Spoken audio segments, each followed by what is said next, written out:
home field. Of the 15 from each side that were invited into the event, only one from either squad was not able to join us tonight. So we'll play with 28 total players. Both teams will bat the lineup, 14 each.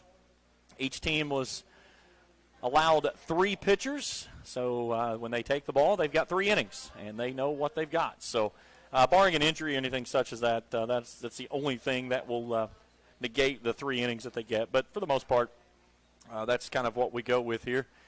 So they know their rotations and stuff. Outside of that, though, it is nothing but utter confusion and melee. As you may have a player in center field one inning, they may play third base the next inning, they may be on the bench and then go behind the plate. So it's always entertaining to see how things work out. So we're going to get a player from each squad at home plate that will do the ball roll. For Team Nikki, it's Emily Cole. For Team Destiny, let's see here. Emily Cole's going first. It's Alex Blanton. So they roll the ball toward the circle, trying to get it to the closest to the pitching rubber, and that one's way too hard. So Emily Cole and Team Nikki will be the home team. So Team Destiny will bat first. And we're about ready to get this game underway.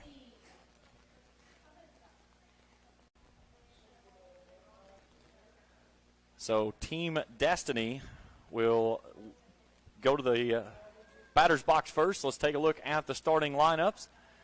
First, for the visitors on the scoreboard, Team Destiny. Leading things off and playing center field is Kayla Sullivan of Lewis County. Batting second and playing shortstop for Boyd County's J.C. Goad. Batting third from Boyd County and playing second base is Alex Blanton. Batting in the cleanup spot and catching from Greenup County, Skyler Lawrence. Batting fifth in left field from Bath County is Diamond Wills. Batting sixth at third base from Bath County, Taylor Hodson. Batting seventh, playing first base from East Carter, Audrey Manning. Batting eighth in right field from Fairview's Jordan Rakes. Batting ninth and pitching from Bath County is Kirsten Weiss. Batting 10th from Raceland is Devana Grubb. Batting 11th from Ashland is Jada Irwin. Batting 12th from East Carter, Trina Porter. Batting 13th from Elliott County is Skyler Copley. And batting 14th from Ashland is Jenna Delaney. Defensively for Team Nikki, it'll be Wills, Sullivan. Hang on just a second. I've got to flip that thing around. Let's go back to where we had it. There we go. Team Nikki's will be in the field. So it'll be Ham, Pritchard, and Patel. That's left to right. Third to first, Adams, Combs, Rogers, and Rogers. Lauren Eastham from Rowan County behind the dish, and the right-handed fireballer from Lewis County, the defending 16th region champs, Emily Cole, is inside the circle.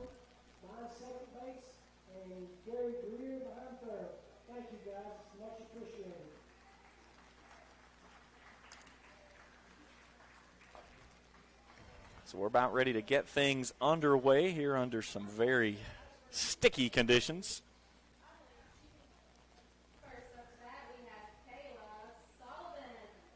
And leading things off is the center fielder from Lewis County is Kayla Sullivan. The first pitch misses low for a ball. And this is what makes this event very, very fun. You get two teammates that right out of the gate go after each other. 6:34 first pitch, 87 degrees under sun-filled skies, very muggy with a very slight breeze out of the southwest. Here's the 1-0 from Cole. Change up, but misses low, 2-0. Nope, it's a called strike. It's 1-1. Bill Heberlin with a very delayed strike call. Sullivan digs back in. This one's fouled straight back. The count goes to 1-2. Sullivan batting .608 on the season, a junior. 76 hits. Also great speed on the base paths, 42 of 45. But trying to get one over on her fellow teammate now. She's behind 1-2. Here's the pitch. And it's fouled away as she goes with a rise ball, and it's sent backward. Emily Cole with that patent double grunt. As she kind of sets and then fires to the plate. She has the numbers that makes a person's head turn. 219 and 2/3 innings of work. She comes in with a record of 30-4 and a .83 ERA. Clayton Kershaw, eat your heart out. Here's a rise ball that misses high for a ball 2-2. 431 strikeouts, 51 walks. She gave up 56 runs, 26 of those earned on the season. To lead her team back to the state tournament in back-to-back seasons. The 2-2 to Sullivan. And she flips this one out in front of the plate, and it will trickle and roll foul. And she got it in the Bermuda Triangle between the catcher, Cole, and Rogers over at first. And the count holds at 2-2. We'll have some special interviews throughout the event. Coming up in the second inning, we'll talk with head coach from Bath County, Kenny Williams. Chad Case from Lewis County in the third. Another 2-2. That one's wide for a ball, and it's full. Scott Ingram from Ashland will join us in the fourth, and Dave Wheeler from Boyd County will join us in the fifth. 9 innings we'll play here tonight in this exhibition game. The very first year we played this out at East Carter, we broke the scoreboard. Here's the payoff pitch. And this one's rocketed out into left field, and that one drops in for a leadoff single in front of the left fielder, Ham. So Kayla Sullivan wasn't looking for a walk. She wanted the hit. She chases one up out of the zone, but just flips it over the head of the shortstop. And now you've got good speed on at first base. So that brings in the shortstop of J.C. Goad. 8th grader out of Boyd County, batting .475. Looks at a pitch in there at the belt for a called strike. Bill Heberlin behind the plate tonight.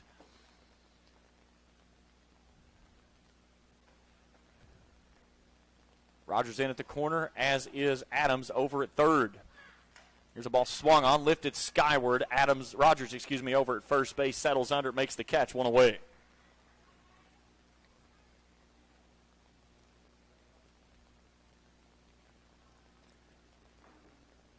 And that brings in the senior from Boyd County of Alex Blanton. Blanton will start at second base, batting .400 on the season. She hits this one off to the end of the bat and a foul ball. Blanton 42 hits, drove in 21, 4 doubles, a triple, and a home run. Good speed over at first base, and Sullivan scoreless here with an out in the first. Cole winds and delivers. That's up and in for a ball, and the count goes to 1-1. 200 all the way around the complex here. Scoreboard just offset of the light pole in straightaway center field to the left center field gap where the flagpole is. And there's a foul ball that's poked over into the on-deck circle. Skyler Lawrence of Greenup County knocks it down. The count moves to 1-2. Great collection of fans on hand here tonight. Cole winds and delivers the 1-2 offering. Swung on a miss, strike 3. Her first strike out of the ball game, and there's 2 down. And that brings in Skyler Lawrence. Lawrence batting .451 as a sophomore at Greenup County. 37 hits on the season, 9 doubles, a triple, and 3 home runs. One of those unique instances that we talked about. The sisters are against each other. Her sister Kylie is in the other dugout. She takes a healthy hack and comes up empty on that one. 0-1. 2 down here in the top of the first. Outfield straightaway, infield playing just in a little bit at the corners. Here's a changeup that stays down out of the zone. The count evens at 1-1.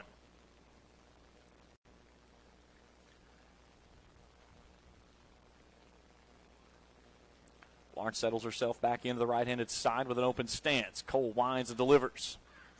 It's poked foul off the end of the bat, and backward it goes, and the count moves to 1-2. 2 down here in the first. Diamond Wheels from Bath County would go next.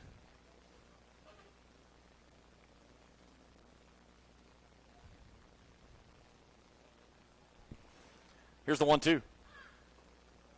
Tries to work her down and away with a breaking ball that just stays off the plate. Count goes to 2 balls and 2 strikes.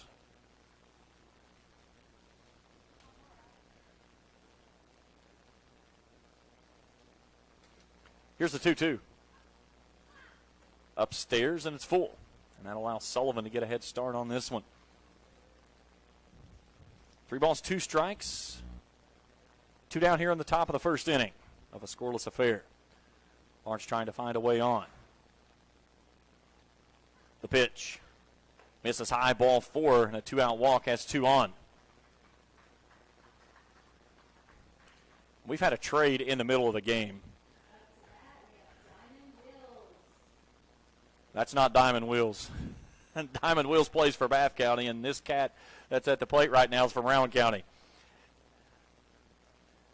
We'll check and see who the changeup was. Here's a bunt right out in front of the plate. Cole will field. She'll throw to second base. The second baseman covering. Here comes Sullivan. Slides in safely. And a runner crosses here in the first inning on the bunt. And 1-0 is your score. I believe that was Lauren Eastham from Rowan County. Yeah. Maybe so. Okay. Maybe I looked at something wrong. I think everything's good then. So this is Hodson. That's my mistake. I looked at the Hodson from Bath County. Taylor. My mistake. We're good.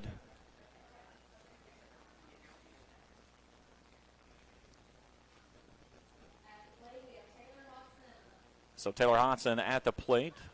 1-0. Starts to swing. Called a strike either way. Lawrence moved over to third on the play. And wheels out at second base. Here's the 1-1. That one's wide for a ball. 2-1.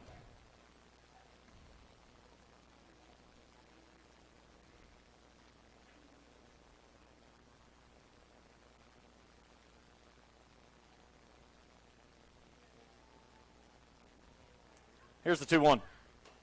Swung on and fouled away. I will defend my position. Will's on the KHSA rosters this past season, played at Bath County. She has since then, as I've been told, has transferred. So that was the confusion of why that there wasn't a player from Bath County at the plate.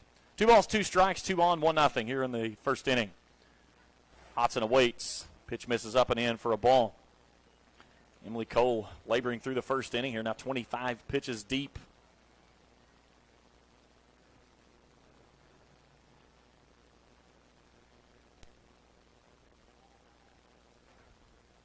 Here's the payoff pitch. And it's fouled straight back.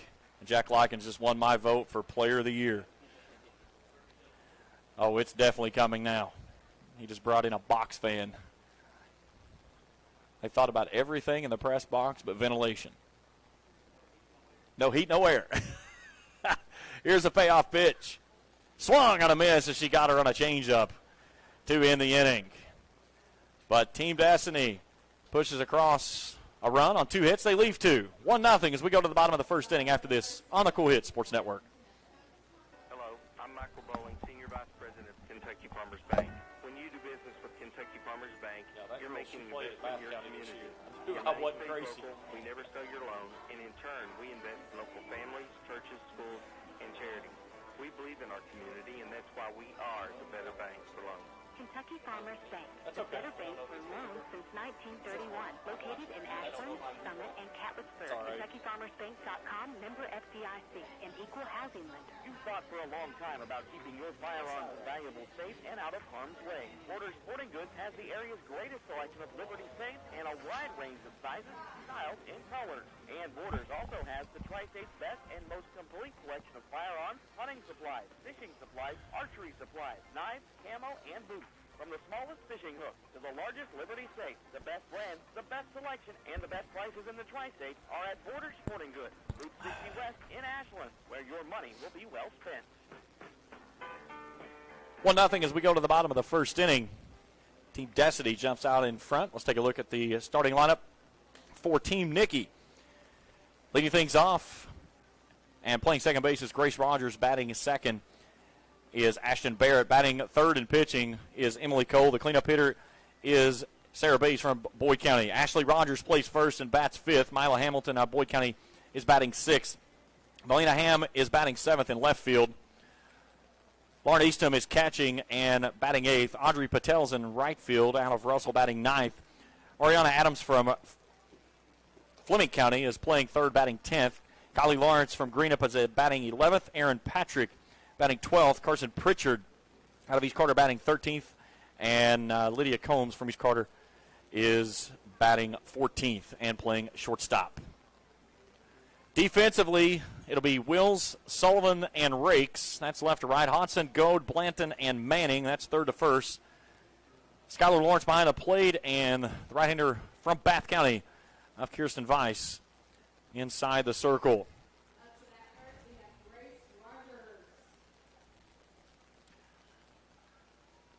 The first pitch offered to Grace Rogers from Menifee County as she swings and lifts this one out of play for a foul ball, 0-1. Weiss on the season, 214 2/3 innings of work, comes in with a record of 28-9, a 2.8 ERA. 157 runs allowed, only 86 of those earned, striking out 203 and walking 31.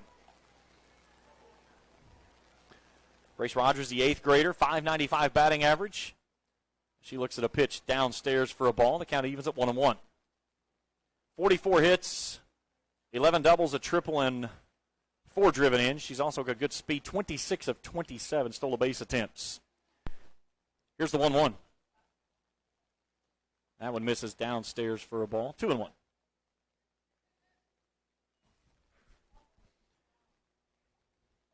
You can also join us over on the live stream, facebook.com/coolhits1057. Here's the 2-1.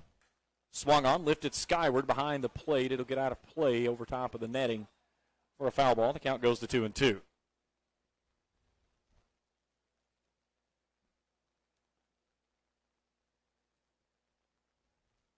Team Destiny used a little 2-out magic in the first to score it across a run by Kayla Sullivan, who scored from second base on an infield bunt. Here's the 2-2. Swung on, lifted skyward into the gap, coming on, and that ball falls in for a leadoff single.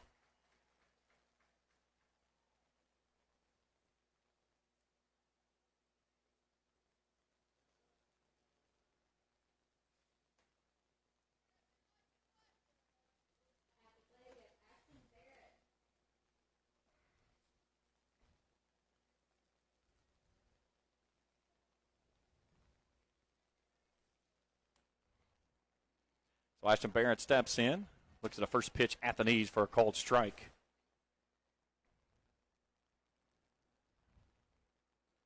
Barrett out of Bath County, a sophomore, batting .341, open stance, front half of the box. Going against her teammate, Weiss. Here's the 0-1. That one's just low for a ball, 1-1.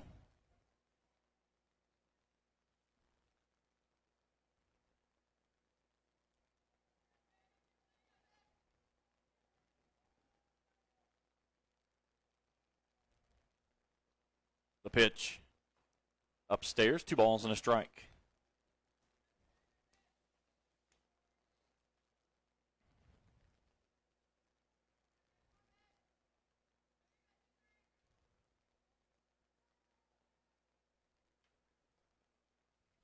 The 2-1.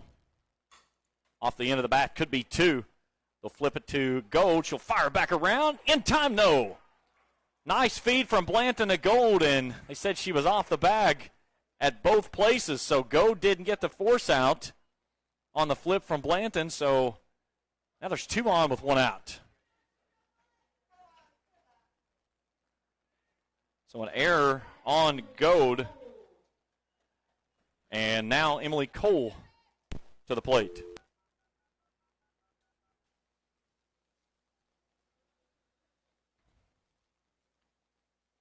Cole from the right side. Looks at the first pitch. That's just off the plate for a ball, 1-0. Cole, a junior, batting .531 on the season, 60 hits, 14 doubles, 7 home runs. She'd like to help get one back here. She waits back on this one and fouls it away on a pitch off the plate. That goes to 1-1.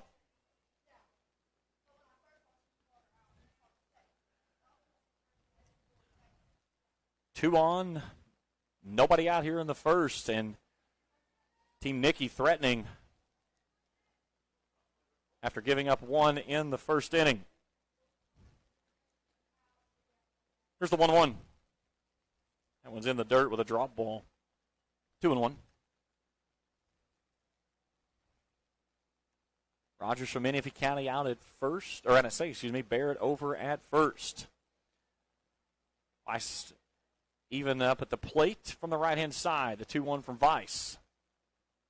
That's up and away, 3-1. This is one of those intentional, unintentional walks, if you will. You know, you can't give Cole something that she can put on a tee because she'll lift it out of here and make it a 3-1 ball game. She's being very precise about the way she attacks the right-hander. Here's the 3-1. This one's hammered toward Gold out at shortstop. She'll field it from the hole. They'll try to take it across and throws it away is the third baseman. They're going to try to score the runner from second base. Here comes the throw to the plate. It's not in time, and we're tied at 1. So the play will go 6-5 on the putout to erase Rogers. Then Barrett will come around to score on the throwing error from Hodson at third, and Cole moves out to second base on the same play, and now we get a runner for her out at second base. And to the plate is Sarah Baze out of Boyd County from the left-handed side. She lifts this one out of play on the third base side, 0-1. Baze, a junior, batting .462, 42 hits. She's driven in 36 this year, 6 doubles, a triple, and 6 home runs. Go-ahead run stands out at second base. This one's a ball that's in the dirt and rolls to the plate, and the count evens at 1-1.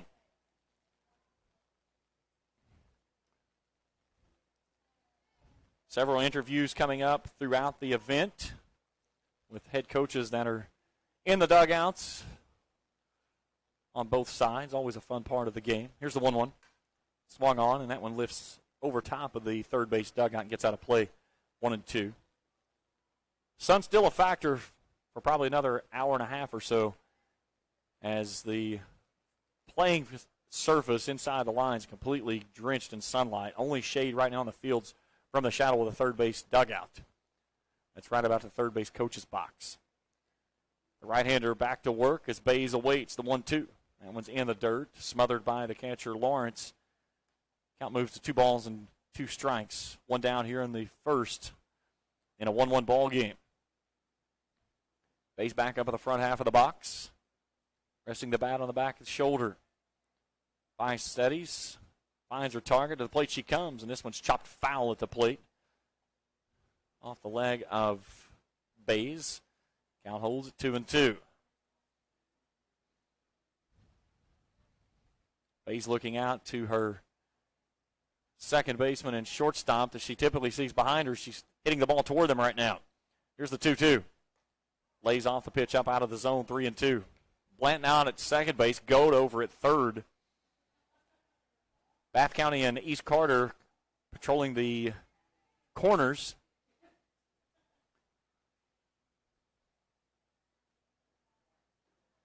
Here's the 3-2. Hammered toward the second baseman. Blanton knocks it down. She'll keep the runner in the infield. But a very well-struck ball knocked down by Blanton, but she couldn't field it cleanly. And they're at the corners with one away.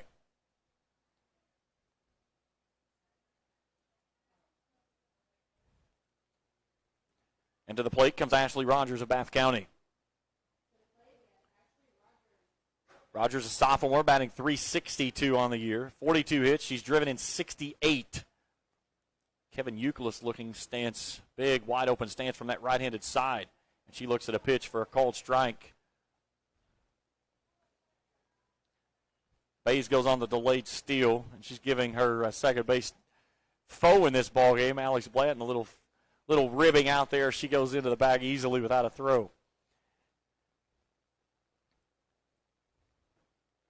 Vice going to work on her teammate, and that one's at the letters for a called strike, and it's 0-2.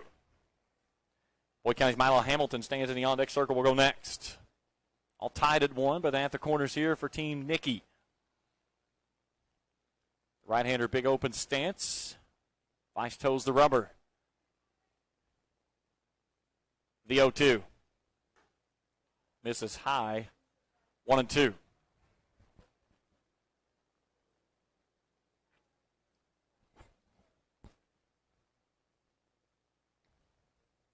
Lydia Combs is running for the place of Cole over at third base as well. Here's the 1-2. Fouled straight back into the screen. Count holds the ball in 2 strikes.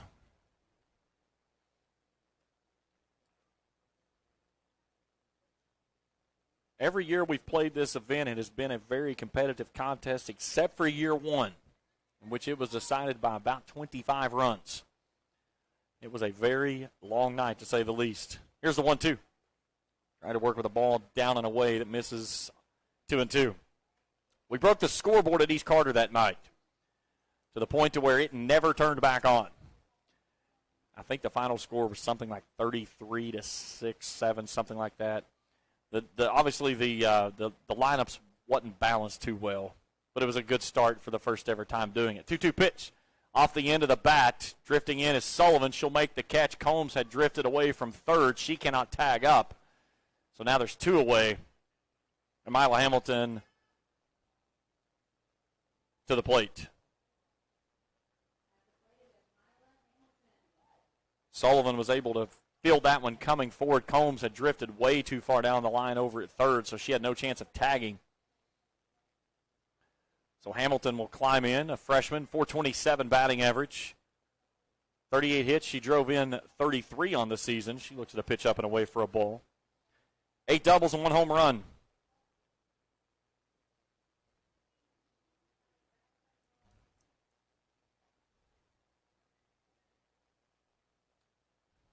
The 1-0. Fouled straight back off the brick wall as it caroms back out to Vice inside the circle.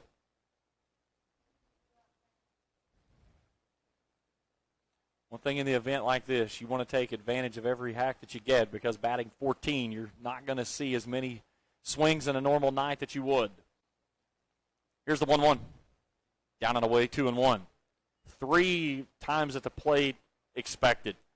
Outside of that, it all depends on how well the offense is working, whether you get that 4th time through.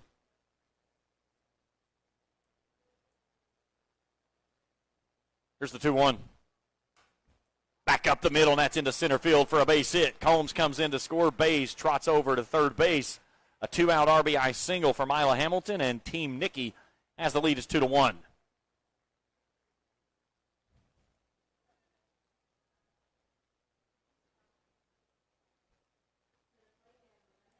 So Melena Ham out of Rowan County, the left fielder, will step in from the left side.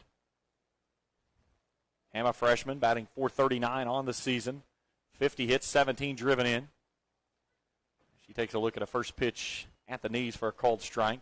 A slapper from the left side. She'll start deep in that box and then get a kind of a running go and try to smack it the other way. She's got a nice hole over on the left side to try to poke her through. Now Gold fills that up on her shortstop position. That was a called strike. And Ham finds herself behind 0-2. At the corners, but 2 down. But Team Nikki has taken a 2-1 lead here in the first. The 0-2.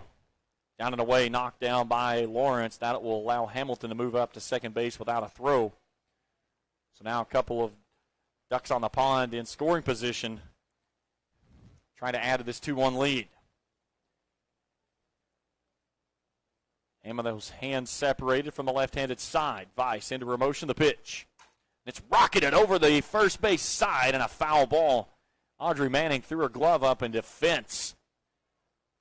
But it just goes foul as Chad Case, head coach for Lewis County, slaps his hands. He knew that one right there was all kinds of trouble. Ham with great speed. That one gets down there and rolls in that corner. She's easily standing at third. Here's the 1-2. Chopped foul. That could have been a possibility of an inside-the-park home run, which takes us to our trivia question tonight that we'll get in the next inning. As we talk about the All-Star game, Major League Baseball All-Star game tonight out in L.A.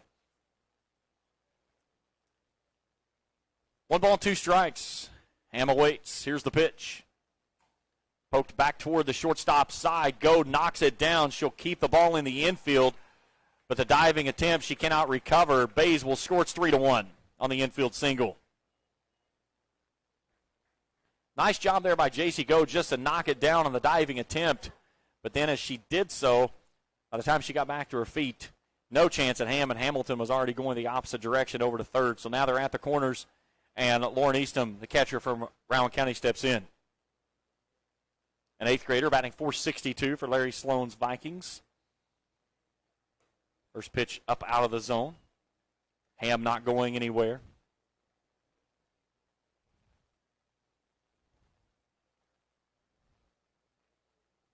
Hamilton does not show speed potential over at third base either. Only stole 1 base on the season. Nothing for a double steal opportunity here. Here's a ball swung on, lifted skyward, but it'll drift out of play on top of the press box. The count goes to 1-1. Ham was moving on that delivery. 3-1 Team Nikki, and that one just came back. A little backspin on that one, I think. It almost got back into the press box.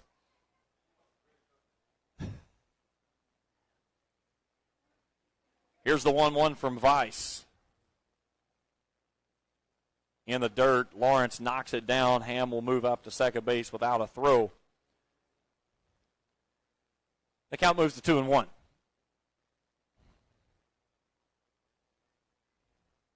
Eastham deep in the box on the right-handed side. Very familiar with Vice. They were district foes in the 61st. Here's the 2-1. Chopper out to Goat at short. She'll field, glove, and throw in time, and that'll end the inning. Nice play there by the shortstop from Boyd County. But Team Destiny gets 3 runs on 4 hits, 2 Team Destiny errors, and they leave 2 aboard. We've played 1, 3-1. Team Nikki's in front. Back for more after this on the Coed Sports Network. Smithfield Foods in Grayson is a proud community partner, taking pride in providing a safe and friendly environment for their workers and for the community. Smithfield Foods is always ready to support our growing community any way they can. Smithfield Foods is the world's largest pork processor and hog producer, and they're committed to providing good food in a responsible and environmental.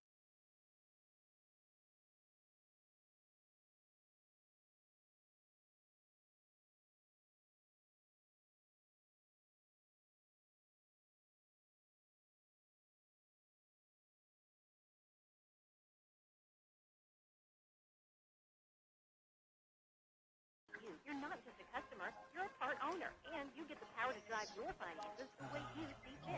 You're the boss, so put your money to work at ACU. Things like you're the boss. And join Ashland Credit Union today, where they help make your money work for you. Insured by NCUA. Top of the second inning, Team Nikki leading Team Destiny 3-1. James Collier, happy to have you along with us here from Vanceburg in the 2022 16th Region Softball All-Star Game. Join me now, head coach for Bath County, Kenny Williams is in. Coach, good evening. How are you, sir? I'm great. I guess I'm going to pull double duty right here, so bear with me. Oh, well, this will be interesting. I've never interviewed someone from a base path, so we'll try not to interfere with you too much. Don't give away any of my signs or anything right here. No, we would never do anything like that. Let's set some positions for you. Kylie Lawrence out of Greenup County is coming on to play shortstop. Barrett will go to second base. Sarah Baze is going to go to first base. And we'll try to get the outfield set up here in just a second. As Emily Cole will go back out for her second inning of work. And she'll go to work on Aubrey Manning of East Carter, and she looks at a first pitch called strike. Coach, when you look at an event like this, what is it about this that makes it such a special event?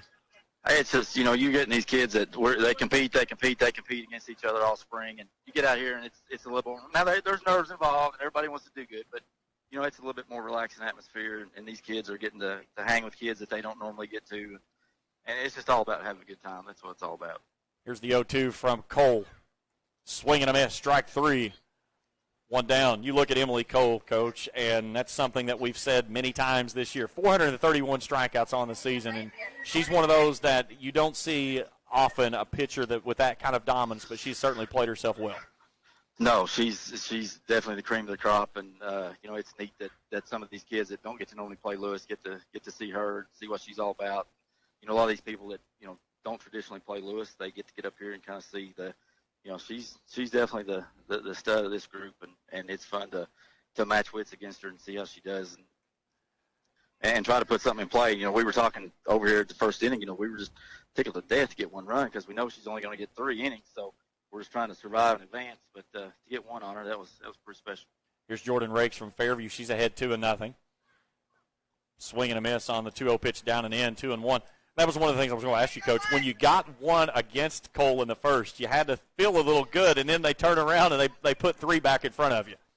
Yeah, well, I'm not going to get thrown out of an all-star game, but I have to question that call on the double play. I felt like we got Rogers out twice from Menifee, and it is what it is. But it's a long game, so we got Listen, Coach, it's an exhibition. We would not thought anything of you if you'd thrown second base into the center field.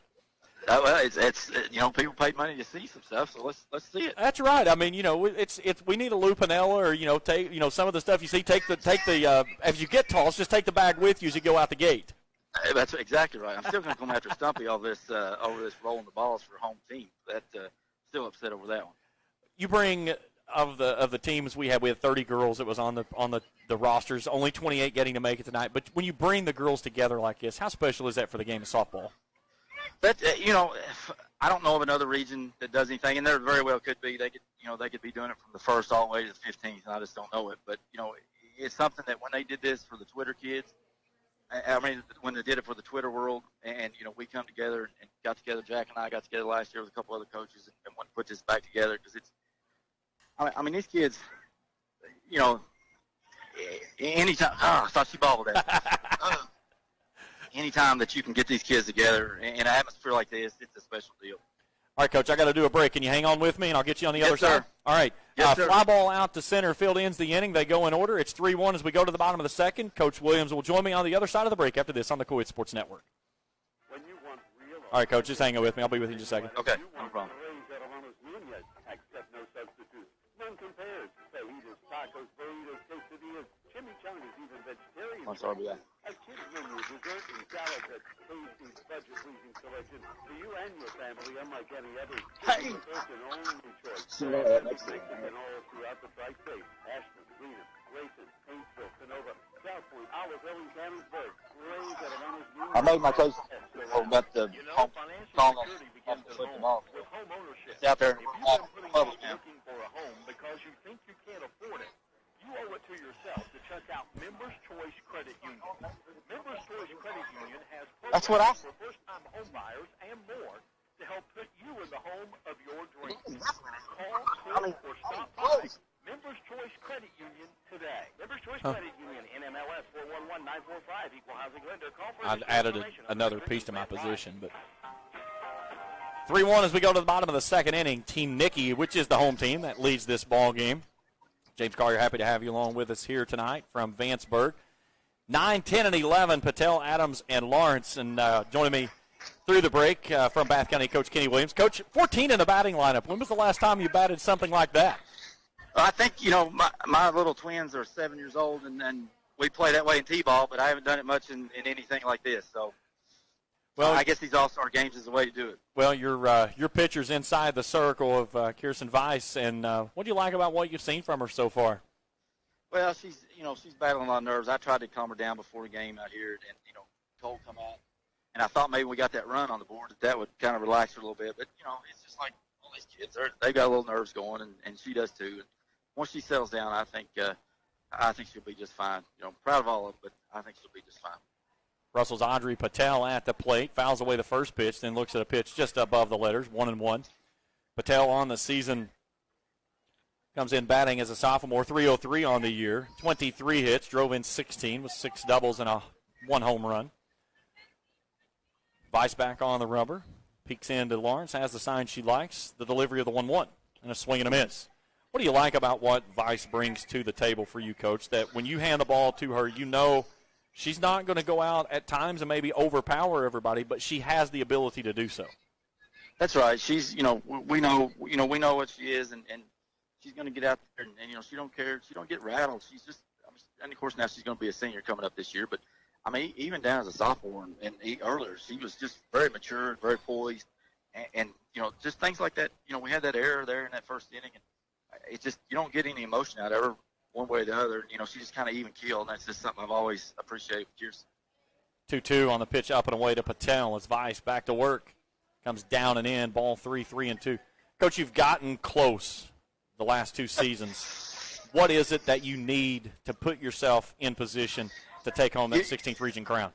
I think, you know, 2 years ago we felt good. We got past East Carter in that first round, and I don't know. I don't think we overlooked Ashland. We played Ashland a couple weeks before that and played pretty well, and thought that, you know, when we saw them in the region, I don't think we overlooked them so much, but I don't know that we just said, okay, we've gone as far as we've ever gone.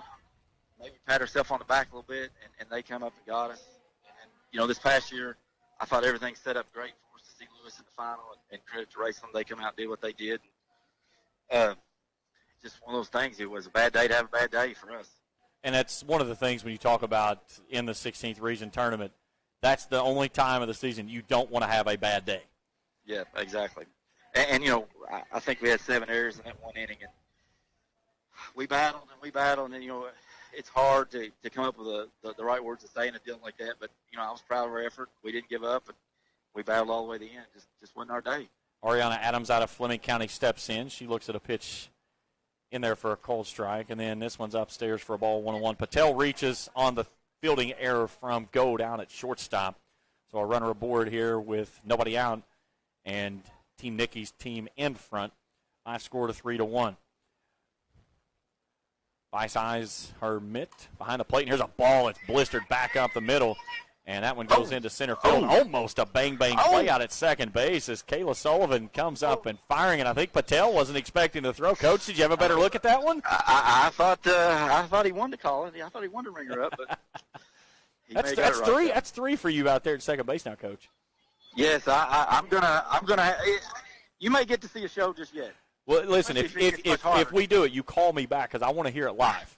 I will get it. We'll get it on air for sure. Without a doubt. Here's Kayla Lawrence from Greenup County, junior, batting .367. And this right here, Coach, this is one of the fun parts of the game as Vice comes down and in and misses for a ball. She's got her sister behind the plate. You think there's a little trash talking going on here? That's I don't know if there is, but there should be. I mean, if we're going to have to talk to our catcher if there's not. And that's another neat thing is, you know, we didn't get to see Greenup this year. They came down there and played our tournament, but, you know, Kirsten, she doesn't know what to expect from some of these kids. So that's another aspect of this thing that's pretty neat is these kids, they hear the lore of some of these pitchers, but they don't actually get to see some of this stuff. And a game like this, they're getting to actually get to go toe-to-toe with some of these girls. Vice just showed off a beautiful change piece right there, Coach. That was the Bugs Bunny pitch. She pulled the string and had Lawrence way out in front.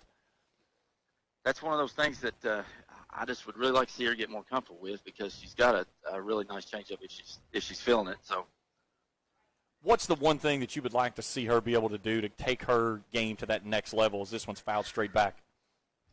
You know, she's velocity-wise, we're going to get what we're going to get. I just think that, like you said, the changeup, if we could get more of those where she's feeling really good about it and confident, you know, you get somebody that's throwing a little twist and throwing a little changeup and then got a little speed to mix it up. I mean, it's hard to hit. You don't have to throw 60, 70 miles an hour. If you can throw it up and mix it up a little bit, I mean, you're going to do what you're going to do. Ball lifted to the infield. The third baseman on the infield fly rule settles under it, makes the catch for the first out of the inning. And that brings in Aaron Patrick out of Ashland. Patrick, a junior, batting .338 on the season. She drove in 17 runs. 3-1 our score here with one out in the second. Vice winds and delivers and misses high for a ball. What's the one thing, Coach, that you've noticed over your years since being there in Owensville and coaching Bath County that you've noticed with the 16th region, the competition level that it has become? I just, you know, back when I first started, we were everybody's homecoming game. And it was hard. You know, people would, you know, my phone would ring off the hook. I'd get texts, emails. Everybody wanted to play me. And you know, as time gone on and we kind of got a little bit better and kind of got more competitive, the phone stopped ringing so much and it was harder for me to find games. So do you notice your phone goes to voicemail a little bit more? Well, I can't. There's just situations I can't find games sometimes just because, and that's part of it. I get it, but back in the day, like I said, they wore me out with phone calls wanting to play and do their ceremonies for when Bass showed up, and it's not like that so much anymore. 1-2 pitch back up through the middle. Diving attempt by Gold. She can't get it. Sullivan comes in quickly and fields it. That will keep the runners at third base of Patel. Heck of an effort there by Gold, and even better play there by Sullivan to keep the bases loaded and not allow another run to come to the plate. I'll choke them up now. But as far as competition-wise, I think across the whole, this region, especially in a couple of years when Cole is in Huntington, wearing green, I think this thing gets real competitive for a lot of teams because there's a lot of young talent in this region, and it's going to be tough. It's going to be really tough day in, day out if you're playing region teams here. 1-0 pitch to Carson Pritchard. She fouls this one into the screen. I had a nice beat on that one as it was headed back into the press box. So, Coach, I will ask you this question as you brought that up. Next year, Emily Cole is a senior. Is it still Lewis County in the field to chase down as you've got Cole to chase down one more year? Yeah, you see that banner out there back to back. There's a reason. They're the rabbit. We're all going to be chasing them. You just hope that when you do play, it can be competitive. Nice play right there, and hope it can go. One of those games it's 1-1. It can go either way. You talk about that play right there, Coach. Have a weak ground ball hit to Goat over at shortstop. The eighth grader fields it and comes home to Lawrence to get the force out. That's a play that you expect a junior to make in that position. After an error, she pops right back up and makes a big play like that and cuts down a run at the plate. That's another thing, with this region. You got so many young talent out here. It's going to be scary in a few years. I don't know how much longer I got, but it's going to be fun to watch for a long, long time because these kids, there's a young group here, and they're going to be solid top to bottom all the way across the region. It's going to be interesting for a few years. So 2 outs now. Base is still full, still a 3-1 lead. But no runners have crossed the plate yet as Vice tries to work herself out of the jam as Lydia Combs fouls the first pitch away and then looks at a pitch upstairs for a ball. 1-1 back to the top of the order we go, and Grace Rogers, who stands in the on-deck circle, would go next. How big would this be for Vice if she can get out of this unscathed? This is the kind of thing, she can get into situations like this, and I've always been impressed with her just being able to work herself out of this and kind of counting on her defense. Probably got that one right there. Way to go. And that's exactly what she does. She gets a fly ball out into the gap in right center field. Sullivan settles under it, makes the catch. They leave them juiced, and we stay at 3-1 as we go to the third. Coach Kenny Williams for Bath County. Appreciate it, my friend. All right. Thank you, sir. Thanks for coming. We appreciate it. We're back with the third inning when we continue after this on the Co-Ed Sports Network. Quality Marathon gasoline. Great monthly specials on snacks and beverages and fantastic service. Yes, that would look sweet. Clark's Pump and Shop. You'll find a Clark's Oh, God, yeah. near you in the Bluegrass State.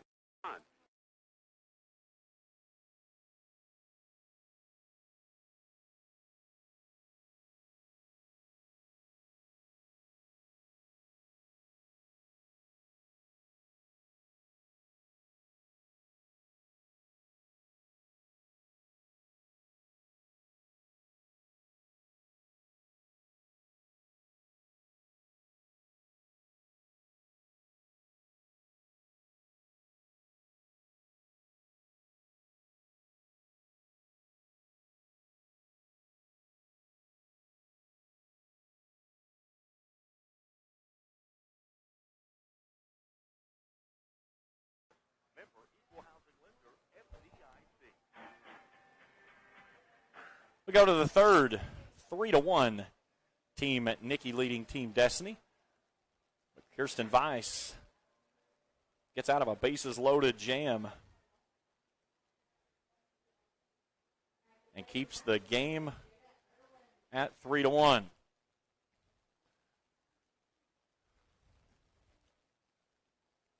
Savannah Grubb will lead things off. Now, one too far down. That's okay. It's all good. So Savannah Grubb of Raceland will lead things off. They announced Jada Irwin. She's like, hold on, wait a minute. That's not me. Grubb takes a look at a first pitch wide for a ball, 1-0. Emily Cole out for her third inning of work.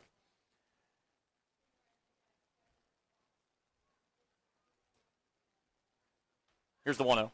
Swing and a miss. 1-2. Rogers in at second base now. Rogers from Bath County over at third base.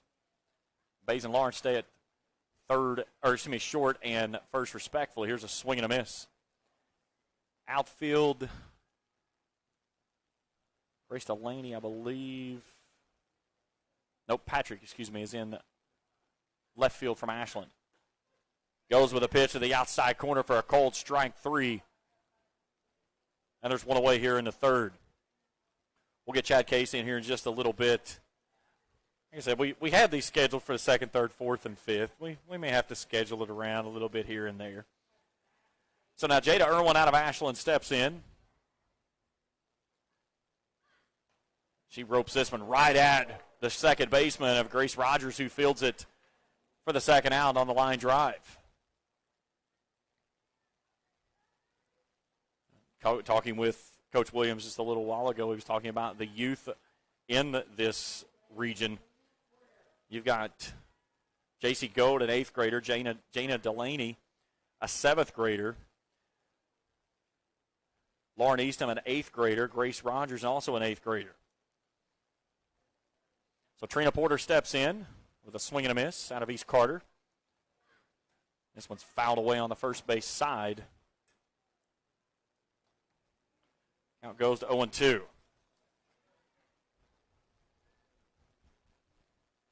Cole trying to make quick work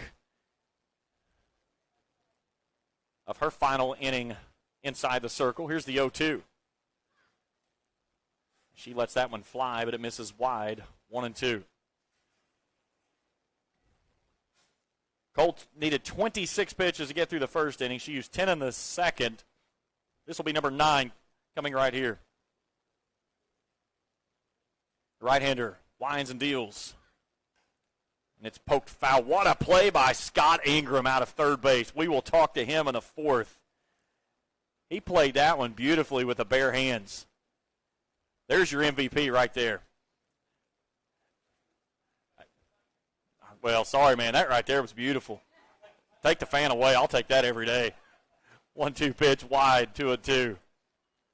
See, the fan was working well, and I feel like that you've moved it because I've got no air whatsoever. I'm a diva, let me tell you.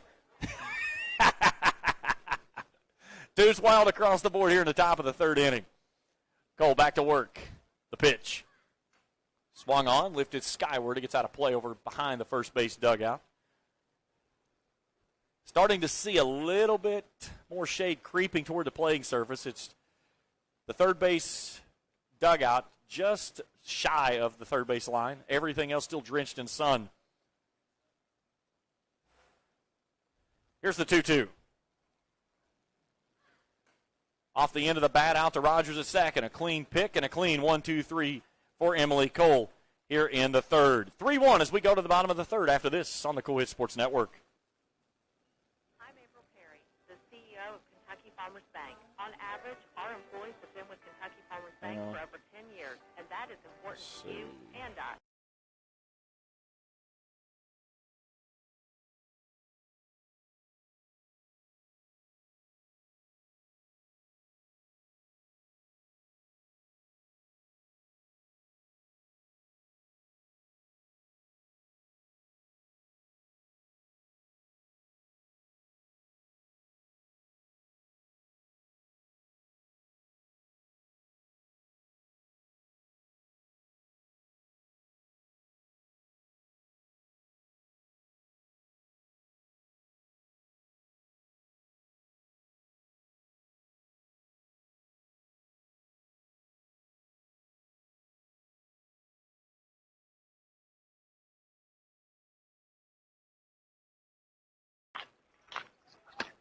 We go to the bottom of the third inning.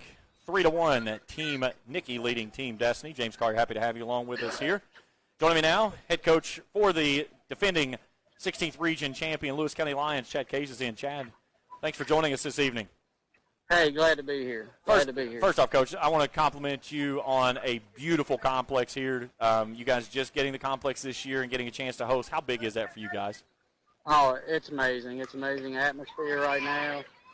These kids are having fun. They're really enjoying this complex, and we're very fortunate to have this facility here. Grace Rogers out of Menifee County laces in her second hit of the ball game as she jumps all over Kirsten Weiss with a leadoff single. As we're back into the top of the order now, and now to the plate is Ashton Barrett. 3-1, you score here in the first part of this game. They got one on Emily there in the first, but you guys got three back. How big was that? Oh, that was huge to come in and get 3 runs. And I told the kids, I said, let's go out and try to win every inning. We win every inning, we'll win a ball game here, and they're doing a great job right now. Putting up 3 runs against Weiss in the first inning was huge.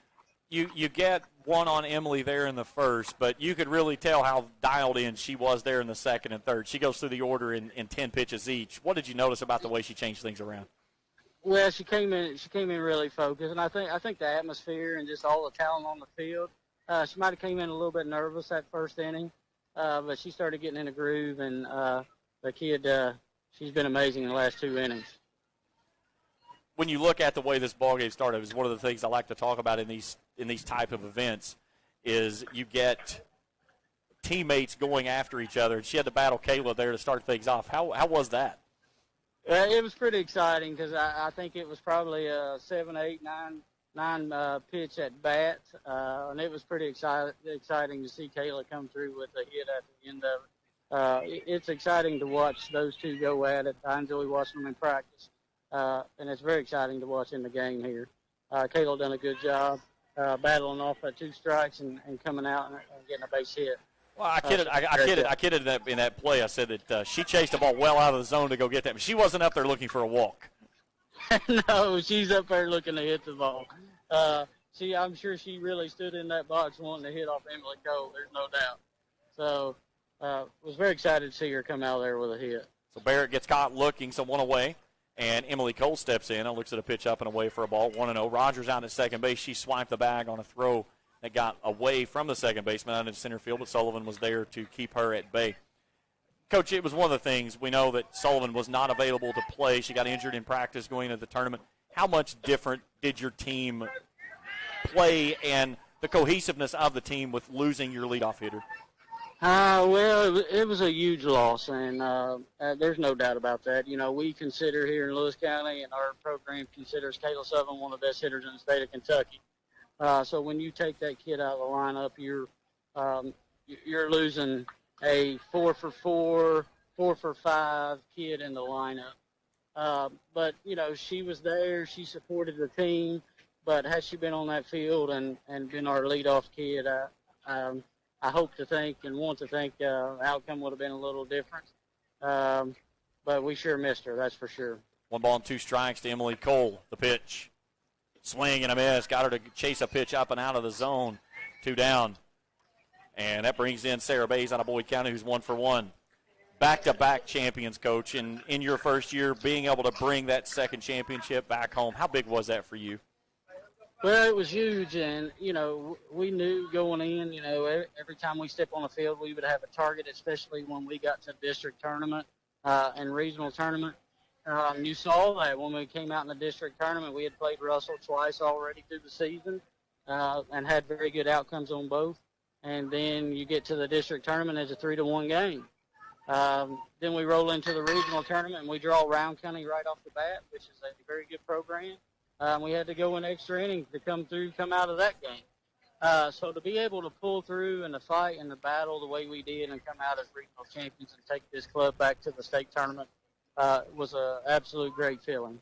That's what I was going to ask you. That game against Round County, I was there for that game. The adversity that you guys had to find a way through. How big was that for you for that postseason run? Oh, it was huge because, I told the girls on the way up there, Round County is a team that, they can come out and beat you on any given day. So we got to go out and we got to play. But to win that game in the last inning, extra inning, and to come out, that gave us that extra push to roll through that tournament. There's no doubt. So it was very, very big for us. just that edge we had of coming out in extra innings and winning a ball game. 2 balls and 2 strikes, 2 down, a run around at second base, 3-1. Team Nicky leading Team Destiny here in the bottom of the 3rd inning. Vice steps up on the rubber, flashes a sign, is her battery mate Lawrence. The right-hander winds and deals, and it's fouled straight back. Count goes to 2-2. Coach, getting a chance to play host to this event, how big is that not only just for your program, but for Vanceburg and Lewis County High School to show off this beautiful complex? Well, it's very exciting because we had several Bath County, Ashland, Bowie County. None of those programs got to come up and visit this year, so this is their first time year. East Carter hadn't been here, so this is it's pretty exciting to see them come in and see this beautiful facility and what we got going on here. The community, if you look out in the stands, and I'm looking around, and we got 2 kids playing here today from Lewis County, but we have all kinds of, not just parents in the stand, but our community's in the stand supporting these 2 young ladies, and it's huge for our program. Here's the 2-2. Swung on, lifted, foul. Count hangs at 2 balls and 2 strikes. I talked to Coach Williams just a few moments ago, and I asked him, I said, next season, is it Lewis County in the field? He said, we're all rabbits chasing the champ. When you've got somebody like Emily Cole inside the circle, it has to make you feel like you are the odds-on favorite. Well, yes, there's no doubt as a coach, when you put Emily Cole on the mound, you feel like you've got a chance to win every ball game you're in. And then you got a kid like Kayla Sullivan in the lineup. But listen, we've got a lot of young talent coming up as well. The state tournament, I had a 8th grader starting catching. I had an 8th grader starting shortstop. I had a freshman starting second. So we've got some really good young talent, too, that we're very excited about. But you're exactly right. When Emily Cole steps on that mound, there's no doubt that I feel like we got a chance to win every ball game. Here's the payoff pitch. Swung on, lifted skyward, dropping back is Sullivan at the warning track. She'll make the catch and end the inning. Coach, another time there that you put some runners on, but Vice gets out of the jam, and we stay at a 3-1 ball game. Coach, we appreciate the time. Congratulations on back-to-back, and, of course, getting a chance here to host on this beautiful complex. Thanks so much. Hey, thank you. Appreciate you. We go to the 4th inning after this on the Cool Hits Sports Network. You thought for a long time about keeping your file.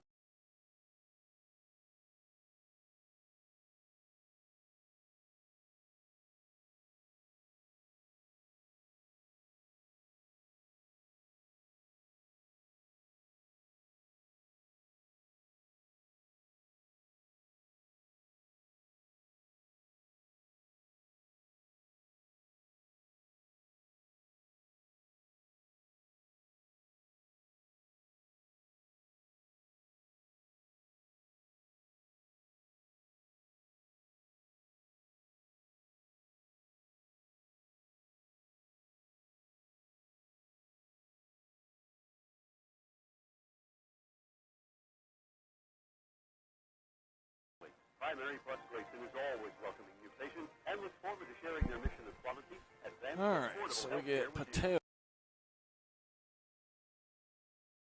Plus.net.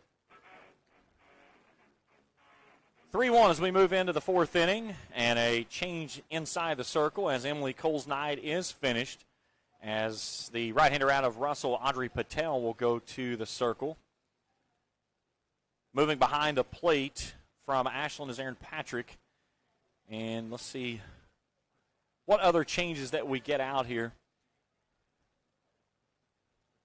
We'll get Elena Ham from Rowland County will shift over from left field to second base. It was a 1-0 lead as Team Destiny got one across on Emily Cole in the 1st inning. But they pushed back 3. Chance to score runs in the 2nd and 3rd inning for Team Nicky. But Kirsten Weiss did a great job of getting out of the jam, including leaving the bases loaded in the 2nd. Lila Hamilton will move over to play first base. Lydia Combs is going to move over and play left field, and Pritchard will go to center. Rogers in right, and I think that has everybody set. Let's look at some of the numbers real quickly for Audrey Patel.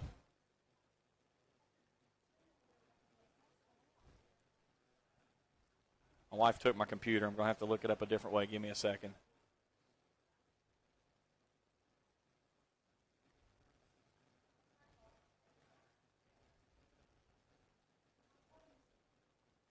So for Patel on the season, comes in 134 and a third innings of work. She's got a record of 8-12, a 4.01 ERA, 118 runs, 77 of those earned. She struck out 165 and walked 43. She'll go to work on the bottom two and then the top of the order for Team Destiny. And leading things off is Skyler Copley out of Elliott County. And the first pitch misses high for a ball. Copley, a junior, batting .417 on the season, 45 hits, a stat stuffer, 6 doubles, 5 triples, 2 home runs. She drove in 30. 1-0 pitch lifted weakly in the infield. Patel settles toward the first base side, reaches up, makes the catch, 1 away. We'll check in with Scott Ingram out of Ashland in just a few moments. And speaking of Ashland, Jenna Delaney steps in for her first hacks tonight. Delaney, a 7th grader, the youngest player in the field of both sides, as the first pitch is downstairs for a ball. And it's one of those fun things here. She's got her teammate of Aaron Patrick behind the plate that I'm sure is probably coaching her on a little bit as well. Patel into her motion, the 1-0. This one swung on, lifted skyward. Coming on is the shortstop and the left fielder. It falls foul, and the count evens at 1-1. Delaney batting .368. 32 hits, 6 doubles, 2 triples, 3 home runs. She drove in 18. That's a dart to the outside corner for a called strike. It's 1-2. Kayla Sullivan stands in the on-deck circle. Will go next. 2-run lead for Team Nikki here in the visiting 4th. 1-2 pitch. That one's upstairs, and the count evens at 2-2.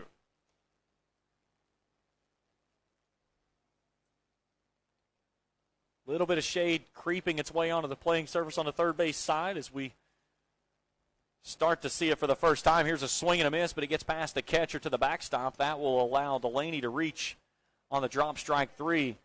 And there's one on and one away as we go back to the top of the order in Kayla Sullivan.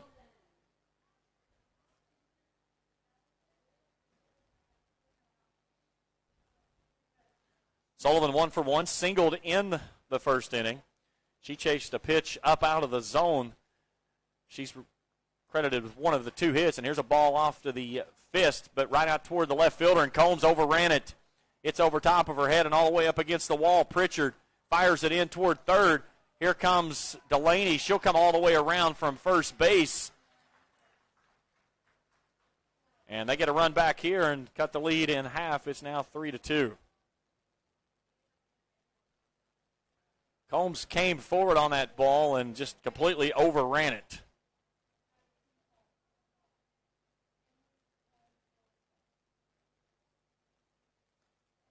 Sullivan moves up to second base on the throw toward the plate, and J.C. Goad comes in.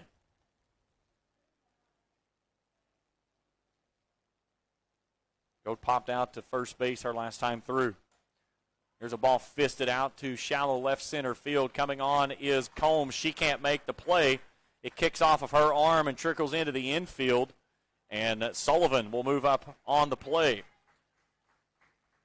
Heck of an effort by Combs trying to make a diving attempt, but she couldn't get there. So now they're at the corners, and Alex Blanton to the plate. Blanton struck out her first time through. Here's a ball fisted toward the second base side. Patel starts to field it, and it takes an ugly cue ball check up. Right under her feet it goes. An infield single. We're tied at 3.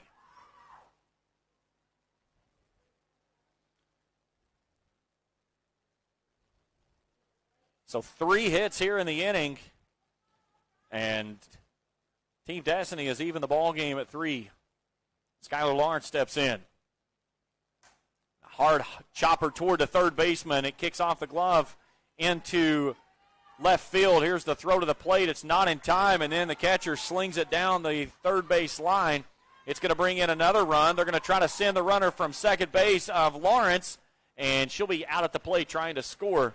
But 2 runs comes across, and it's 5-3.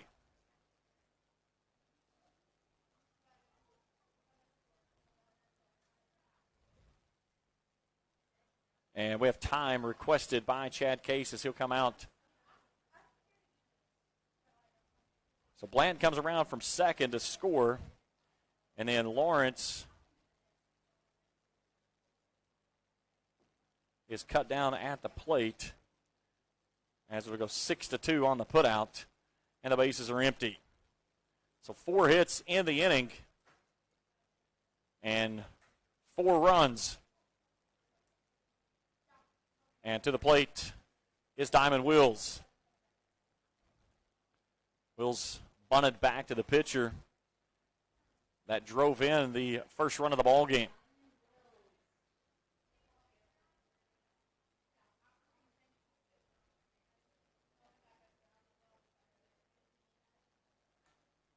Here's a bunt back out in front of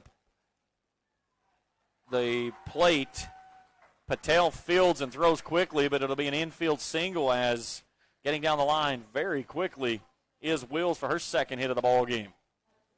Patel fielded it cleanly and threw to Hamilton. It was covering, but it wasn't in time, so Taylor Hodson out of Bath County will step in. This was a cue ball off the end of the bat, getting through into center field. Here's Pritchard's field and throw toward third. It's not in time as Wills dives in ahead of the throw. Credit Hodson with a single. She'll move up to second base. There's runners in scoring position with 2 outs as the inning continues here for Team Destiny, who's played at 4 in the inning to take a 5-3 lead.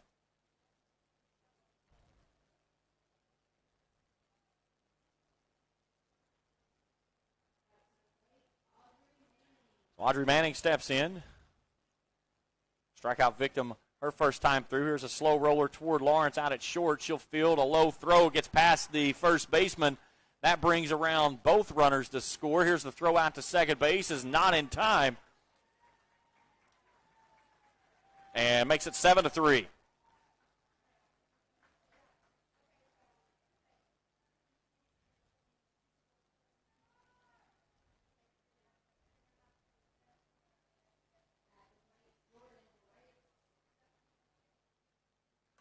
Jordan Rakes bloops this one out into shallow center field. Pritchard comes up and makes the play to keep the runner at third base.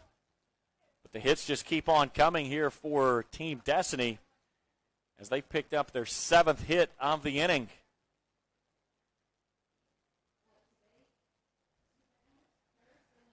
So now Kirsten Weiss, 0 for 1, climbs in. She flew out to center field her first time through. 6 runs on 7 hits. That's the line right now that has given Team Destiny a 7-3 lead. Pitch upstairs for a ball. Count evens at 1-1. A run in the first, 3 in the first for Team Destiny. Here's a ball out towards center field. Pritchard sizing it up, drops back, makes the catch, and that ends the inning. But 6 runs on 7 hits and an error, and it's a 7-3 ball game as we go to the bottom of the 4th inning. Scott Ingram will join me next as we continue here on the Quits Sports Network. Your Country Chevrolet in Grayson needs your vehicle.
Bottom of the 4th inning, 7-3. Team Destiny finds itself in front for the second time in the ball games after plating 6 runs in the 4th inning.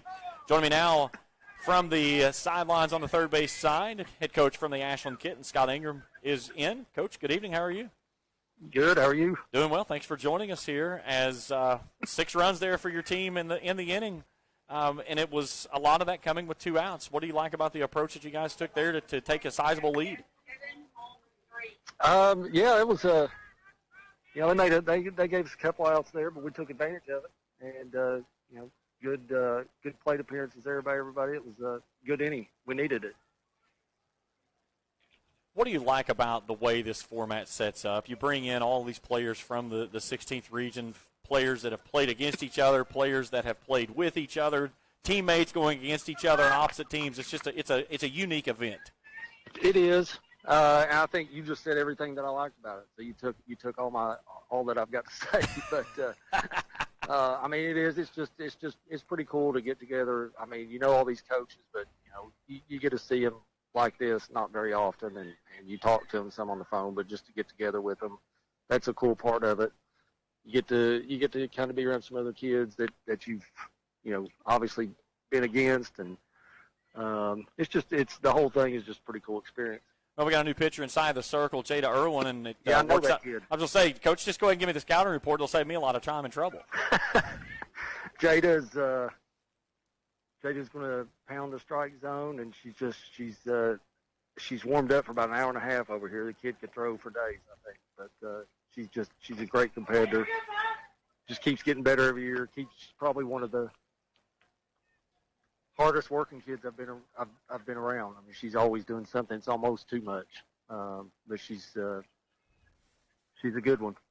She's behind Ashley Rogers on the leadoff hitter, 3-0. Here's a pitch that misses There's a high back hole and falls behind early and can't get out. A 4-pitch walk as Mila Hamilton, 1-for-1, steps in from Boyd County.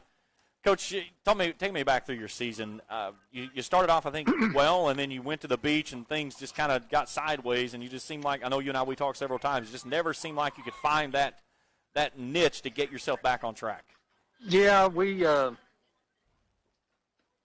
did. We started off, it was, I've lost a lot of money if I was betting on those scores early in the year. But, we went to the beach and just never could once we got back from there. We found that the last weekend of the season, we really started putting some things together. And just had a tough loss against East Carter. But, it was just youth, some injuries, inexperience, just one of those things that just kind of all, we were right on the cusp, I feel like. And like I said, that last weekend we beat a good Raceland team, obviously, and beat a good Pikeville team. And just really, really thought we had East Carter beat there in the regional tournament. Just, they just did a little bit more than us. But I was real happy with how we ended it, and looking forward to getting going this fall. Hamilton blasts a double into the gap in left center field, so there's runners in scoring position with nobody out. And Elena Ham, who's 1-for-1 out of Rowan County, steps in. Trying to work her down and away, a slapper. And she evens things up at 1-1. Coach, when you've got a slapper, you don't see a lot of those in the 16th region, but when you do see somebody, especially like Ham, sometimes she can get around on the ball, and if she gets it past the first baseman, it's almost a give me triple. Yeah, you got to be careful. I mean, because some of them, the soft. If you play in and they happen to square one up pretty good or something, then you're opening up the, it's like a track meet. Then she's just going to go at least for a triple, but it's. They can cause a lot of havoc, especially this kid. Here's the 1-2. Just up out of the zone for a ball, 2-2. For Jada, the way she started off, giving up the walk and then the double there, how big would an out be for her confidence right here? Oh, it'd be big. She's a little nervous. I think a lot of these kids are. I don't know why, but they get out here and they want to do good around their peers, and I think that's the mistakes you see is some of that right there, just kids pressing and not wanting to mess up. But it's part of it. Here's the payoff pitch. Right. Swung on, deep drive out into right center field, dropping back Rakes. She can't get there. It'll fall in, and one run will come in to score. Ham's already standing at second base. Nearly drove that ball out of here, and that's one of the things, Coach, you and I were just talking about. When one of those slappers, when they tee one up, they usually get it pretty good. Yeah, the only problem for her there, she had somebody in front of her. Yes. But they had to hold it. They had to hold the kid up in front of her. But yeah, that's one of those things where she's got a little bit of pop too. She's a tough out. You kind of she's gonna take kind of what you give her. The ones that are kind of one-dimensional slapper, not that they're easy to get out, but it's a little bit easier. The ones that got a little bit of pop, you play them back, they'll just dump in front of you. You play up, they'll put it over your head. So she's a tough out. 7-4's team at Nicky gets one back here in the home fourth inning. And into the plate is Lauren Easton, who's 0 for 1. Runners at second and third, still nobody out in the frame. The southpaw back to work, and this one misses high for a ball, 2-0. Coach, you've been a part of this game since the inception, and I think you were a part of it when we played that first game out at East Carter and we broke the scoreboard. What is it about this game that has just continued to go year after year, and especially after we lost it there for a little bit during COVID and bringing it back now, here we see it again? Again, just to echo what you said, it's just I just think the whole experience. It's the kids. A lot of these kids know each other too, but they don't get to play. They don't get to play together necessarily, so that's an opportunity for them to do that. The regional champion traditionally has hosted the event every year. Ouch. Lila Hamilton just took the worst possible foul ball that she can have as Eastham turned on one and laced it down the third base line, but it was right off the shin of Hamilton.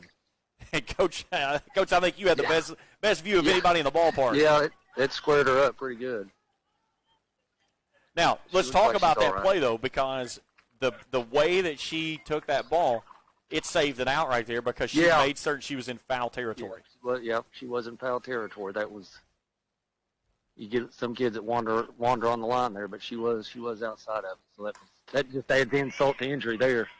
There's a ball up against the fence. Trying to make the diving catch was Wills. She can't make it. One run comes around to score. Here comes Ham around from second. It'll be a 2 RBI double for Lauren Eastham. And that quickly, it's a one-run ball game.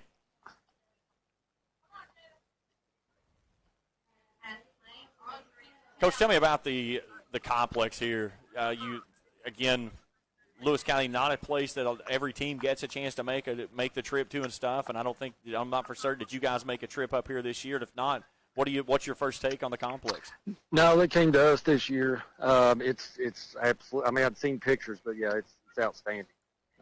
They did it from everything I've seen so far. They did everything right. That press box looks like some kind of resort hotel that you're all sitting in up there. Well, it's a resort hotel with no air conditioning. Oh gosh, well, they got that wrong then. But yeah, it's everything. It's as advertised. I mean, it's absolutely gorgeous. I haven't found too much fault, but I'm not sitting up there with no air conditioning. But I guess that's the only blemish on it. But yeah, it's absolutely beautiful. Audrey Patel in 0 for 1. She's behind 0-2, and this pitch that's swung on and missed, and then gets past the catcher Porter out of East Carter, allowing Eastham to move over to third base, and the tying run's now 60 feet away, with nobody out here in the fourth. Tries to expand the zone and misses high for a ball 1-2. Coach, what do you take away from your team this year as you move into next season that you start to build on and try to right the ship after the 10-20 year? Just how we ended the season. I mean, I think that just gave them, a lot of confidence in what we could do. We're obviously, and a lot of people are young. I think not only were we young though, there was some we were inexperienced as well. Some of the other teams that are younger, some of their kids had at least been through the fire a little bit. And that helps. I mean, that's a big deal. And I'm not making excuses at the end of the day. I mean, it's, but, I think they get it a little bit more now, what we've got to do. But it's going to be, it's a tough region for sure. And not just because of Lewis County. Obviously they're going to be the favorites, but I mean, it might be as much parity as I can remember since I've, and I don't know how many years now they don't count the COVID year, 8th or 9th year now, but it's, early on it was maybe a 2-3 horse race sometimes. And it really wouldn't shock me if one of about 8 teams pulled off a win next year. I mean, I think it's that competitive, and I think we get that a little bit more now. I think we understand what we've got to do, and I think the awe of just getting to play varsity softball for us, for some of our kids, is going to be out of the way, and we're focused on winning ball games. Hard struck ball there by Adams out to Sullivan at short. She'll take the out at first. That brings home the run. We're tied at 7. 2 down here in the 4th, and Kayla Lawrence out of Greenup County steps in. As a pitch misses downstairs for a ball 1-0. Coach, for you, you've had the region winning teams. You've seen the youth. You've had some seniors there. Now you're back to the youth. You start to see your team grow back up. Is that the ebbs and flows that this region brings year in and year out? Yeah, it does. It's part of it. Like I said, I've never been that young. Well, I thought 17 we were pretty young, but we literally didn't bring back a returning starter this year. That was a first for us. But it's definitely a youth movement. It's like I said, for the next 5 years at least. That's all I know about. Really, there's a lot of teams that are going to be right in the mix with this. But yeah, that's part of it. But it's going to be, when all these, Wheeler's trying to distract me. Tell him to wait his turn. They said the score's wrong. It said it's 7-7. Yeah, it's 7-7. I can't vouch for that. Here's a foul ball over toward the first side. It's a foul ball off against the screen. Like I said, it was a learning curve for me a little bit too, because I've not really had that. We thought we had 3 seniors come back, which would have, I think, and they were around, but more than anything else, just kind of, showing some kids the ropes, and that's what we'll have back next year. With obviously we got all 9, our whole team back, so I think that'll make a big difference. Full count to Lawrence, who fouls off a couple of pitches. With 2 down here in the 4th inning. Irwin back on the rubber, shakes off the first sign, gives a head nod, and she's ready to go. The right-hander away, the pitch. Chopper out to Sullivan at short. The 2-hop, the pick, and the throw. And the inning comes to an end. Coach Scott Ingram from Ashland, a pleasure, my friend. Always a yes, sir. Thanks for talking to us. We'll talk to you. Appreciate it. Thanks, buddy. Appreciate y'all covering it. Thanks Appreciate so much. all y'all do for us. Thank you. We're through 4. We're tied at 7. We're back after this on the Cool Hits Sports Network. Smithfield Foods in Grayson is a proud community partner, taking pride in providing a safe and friendly environment for their workers and for the community. Smithfield Foods is always ready to support our growing community any way they can. Smithfield Foods is the world's largest pork processor and hog producer, and they're committed to providing good food in a responsible and environmental. This right here, can we post this so it can be rewatched? That's what we'll get a lot of. Everything seems like work, yeah. And everyone is the boss of your life, but you, the family, needs this. One kid and we can share it from there. Dog with a Sharpie. If you feel like you're running on fumes, take charge and join Ashland. We're going to do the same thing next Wednesday. You're not just a customer, you're a part owner, and you get the power to drive your finances the way you see fit. You're the boss. So put your money to work at ACU. Things like you're the boss. And join Ashland Credit Union today, where they help make your money work for you. Insured by NCUA.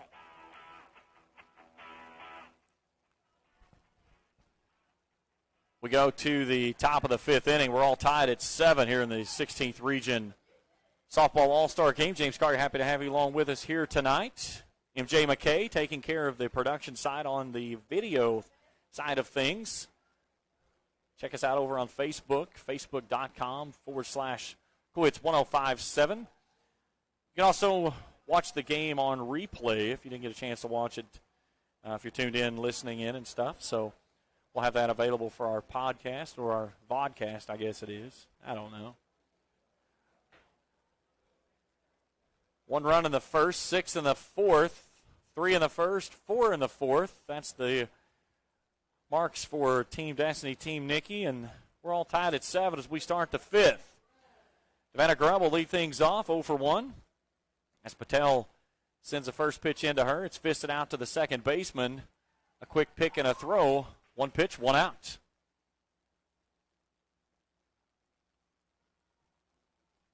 So the second baseman is Barrett. Baze is back over at first. Rogers now playing shortstop. We've got the Rogers connection from Menifee County at short, Bath County out at third base. And now Jada Irwin fists this one out to the left side, and it drops in for a leadoff, or excuse me, a 1-out single. Just flipped it over top of the shortstop's head.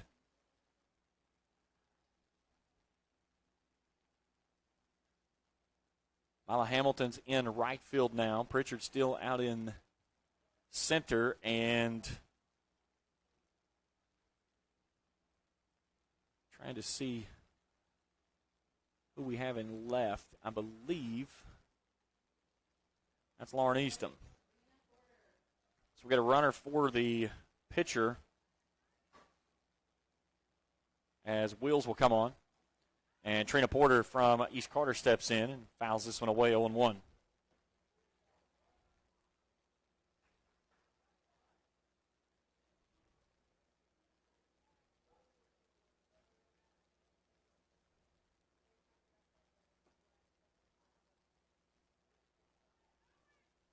Here's a throw down to second base, diving in safely as Wills.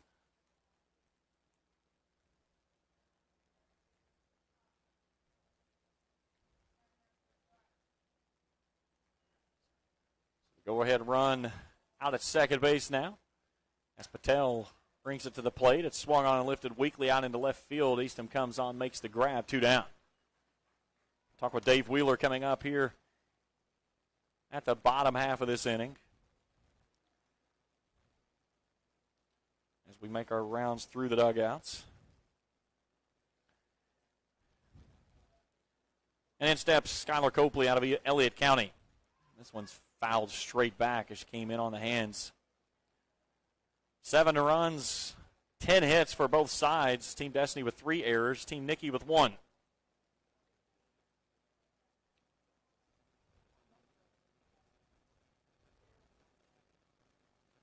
The pitch, swing and a miss.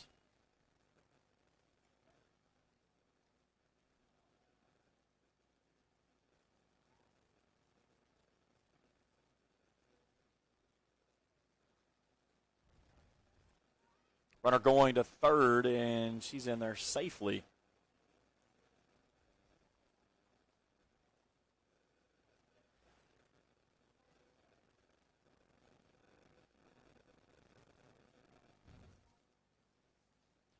Swing and a miss on the pitch right down the pipe, and Team Destiny goes quietly here in the 5th.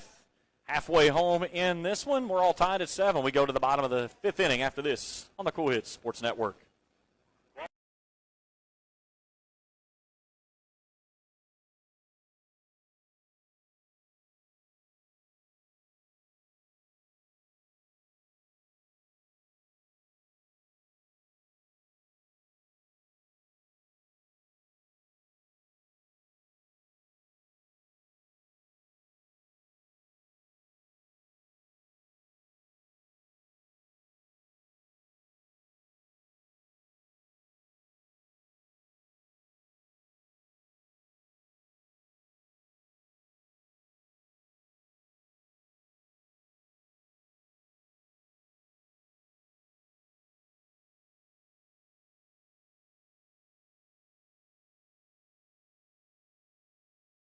Car, see the good folks at First and People's Bank, the home office, member equal housing lender, FDIC. Bottom of the 5th inning, all tied at 7 as the bottom 3 of the order for Team Nikki of Patrick, Pritchard, and Combs due up. J.C. Goad takes over in right field. That's the only defensive play movement that we have in this half of the inning. We'll grab Dave Wheeler in the 6th inning. We're going to try to get some stuff squared away with some photographs over here. That's the one thing with this is that you've got a roster and you've got numbers, but you've got some players that are wearing the same number. So if you're not for certain who those players are, it makes it a little bit challenging at times. But either way, we'll get it squared away, and we'll get Coach Wheeler here in just a few moments. You know, Dave Wheeler's never been one that's light with words, without a doubt for sure. So Jada Irwin out to work her 2nd inning of work. She'll throw the 6th and then hand it off. Each team coming in with 3 pitchers, each player getting 3 innings of work. So the first pitch as Irwin goes to work on her battery mate in the regular season of Aaron Patrick, and she misses high for a ball.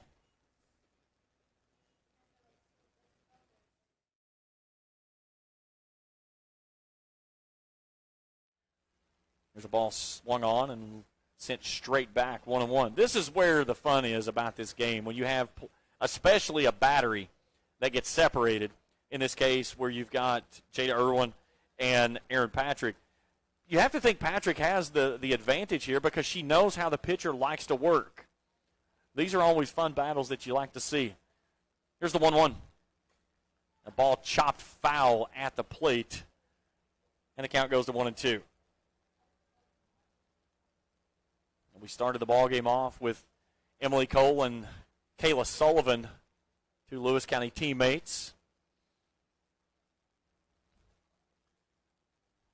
1 ball and 2 strikes. The pitch. Tried to go upstairs and misses high, 2-2. So the 2 starting pitchers for the event, Emily Cole and Kirsten Weiss, will both take no decisions.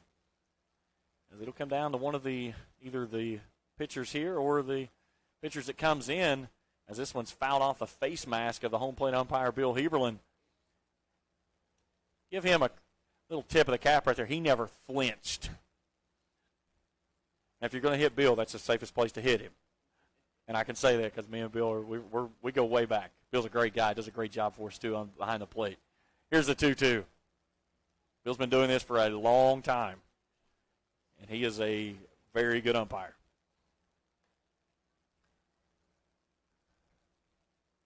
Irwin trying to keep from walking the leadoff batter in back-to-back innings. 3 balls and 2 strikes to Patrick. Here's the payoff pitch. Rocketed foul over to the third base side. You know, the one thing that I forgot when I talked to Scott Ingram, I forgot to mention the play. That was the play of the night. I may have to bring Scott Ingram back in, and we'll have to discuss that. I don't know. Maybe it's like a 7th-inning stretch play. Here's another payoff. This one's off the end of the bat over top of the head of the second baseman, and it trickles into right field for a leadoff single. Nice piece of hitting there as hit it over top of her teammate of Jenna Delaney out at second base. So Patrick with a leadoff single to open up the home 5th. And that brings in East Carter's Carson Pritchard.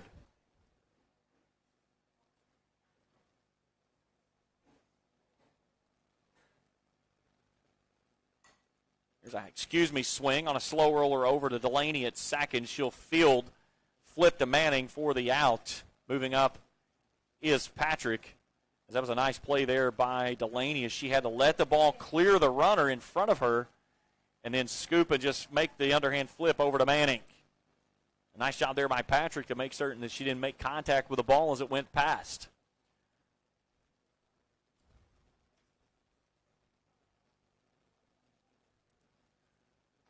So in steps Lydia Combs.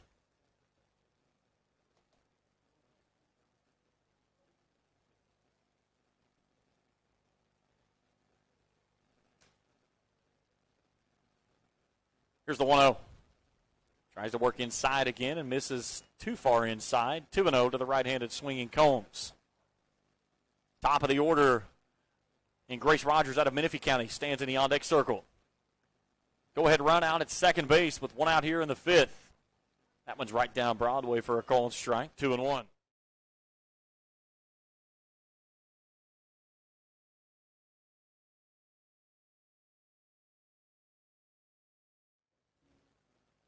But a 6-run fourth inning for Team Destiny.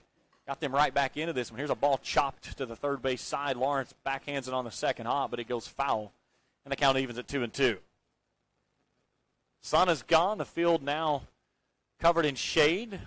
Only sunlight still to be found is on the foothills that set as the backdrop of this beautiful complex here in Vanceburg. Here's the 2-2 from the southpaw. This one swung on, a very weakly hit ball out into right field. J.C. Goad tries to make a diving grab. It falls in front of her. Wills comes in and fires it into the infield. So there'll be runners at the corners with one away in the fifth inning.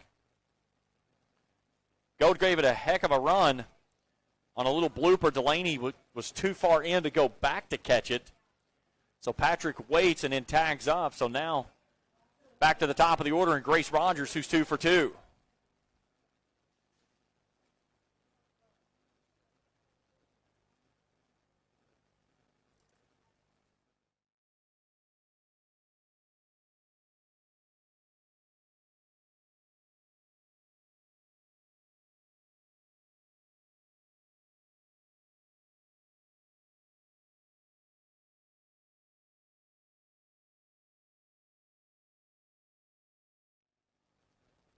That's a tough error right there when you have to give that to the catcher, but there was nobody home. By the way, Rogers this time batting left. And she rockets this one into right field for her third hit of the ball game. Here comes Combs from second base. She'll come in to score and make it 9-7 as Grace Rogers picks up her third hit of the contest, this time from the left-hand side.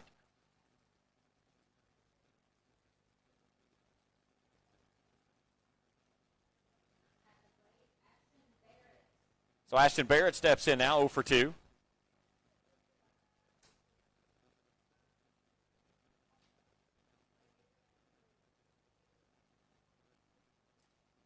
This one's in the dirt, picked out nicely by Porter from behind the ditch. 9-7.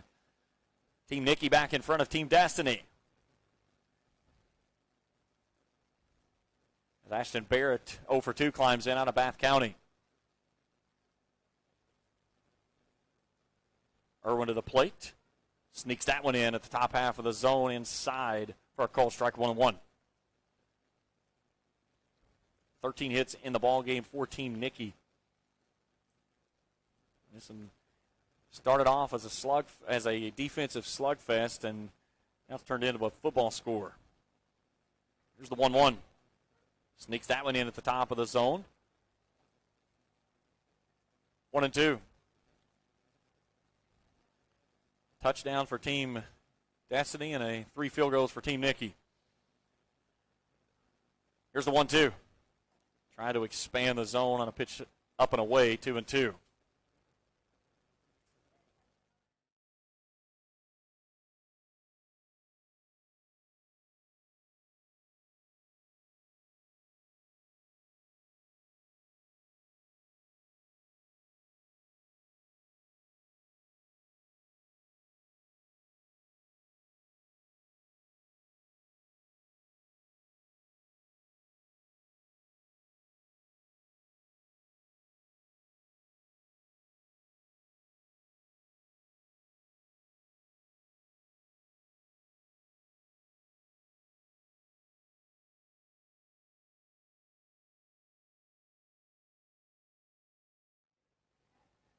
Irwin trying to get out of the jam here in the fifth after giving up the lead. Here's another payoff pitch to Barrett. It's off the end of the bat and sent out to Goad in right field. She drifts back, makes the catch. Rogers thinks about tagging from first base, and then a little feint towards second and back to the back she goes. Nice play by J.C. Goad out in right for the second out of the inning. That'll bring Emily Cole to the plate, who's 0 for 2. Cole hit into a fielder's choice her first time and then struck out her last time through. Started inside the circle, worked 3 innings. Gave up 1 run. There's a pitch up and in for a called strike. Rogers will swipe second base without a throw. So now ball hit into the outfield will give Team Nicky a chance to add to this now 2-run lead. after plating 2 here in the 5th to snap the 7-7 tie. The 0-1. A rocket across the top of the third base dugout and out of play.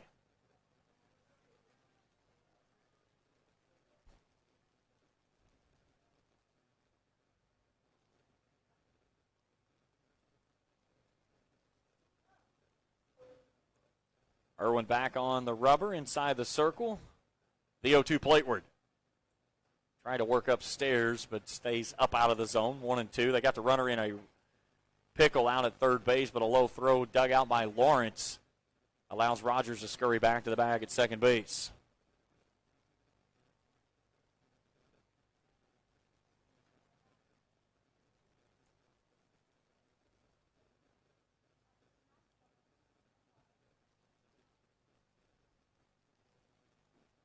The 1-2. Tried to go upstairs and missed. 2 balls and 2 strikes.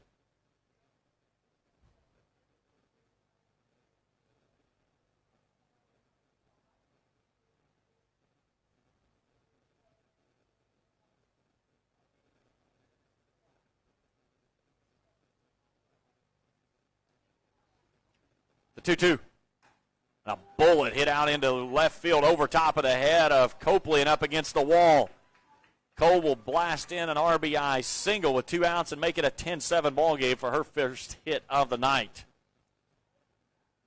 And it was one of those balls that it was hit so well that it kicked off the face of the fence and died right at the feet of Copley, and she was able to turn and let it fly back in to hold Cole to a single.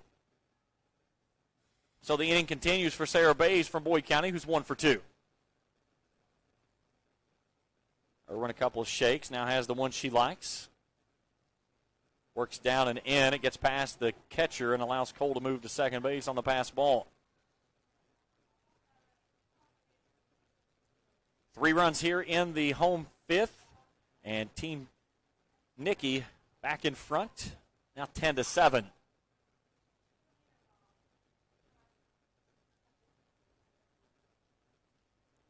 Irwin takes a walk to the back of the circle. Goes through a warm-up, toss into the glove as the southpaw peeks in to Porter for the sign. The pitch. Downstairs, a nice block by the catcher. It's 2-0. The big MVP right now would be the person that would kill this fly, who has pestered us for the last 4 innings.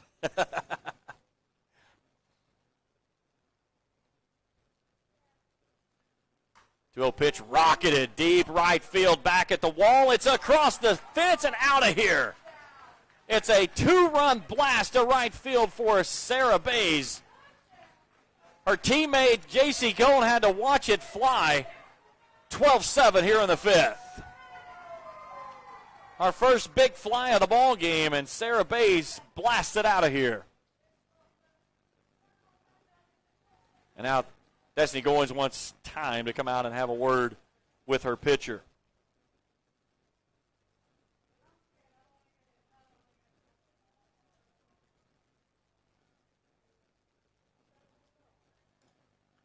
So 5 big runs here in the 5th. And those last 2 coming off the big fly from Sarah Baze.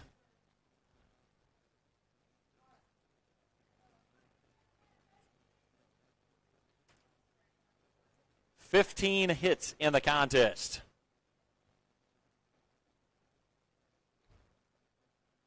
The meeting inside the circle commences. As coming to the end of the plate is Bath County's Ashley Rogers, who's 0 for 1. Rogers walked her last time through on 4 straight pitches and flew out to center field her first at bat. Big open stance on the right side. Irwin back to work. Tries to go with a changeup and gets it just to sneak in there for a call strike 0-1.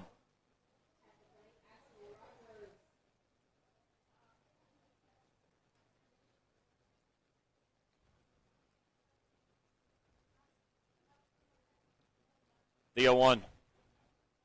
Swing and a miss. 0-2. 2 down here in the 5th, but 5 runs across for Team Nikki. And they've snapped the 7-7 tie and made it a 12-7 lead. The 0-2. Gets it inside at the belt with a very wide called strike 3 to end the inning. 5 runs, 5 hits, an error, nobody left on. We've played 5. Team Nikki leads Team Destiny 12-7. We're back after this on the Cool Hits Sports Network.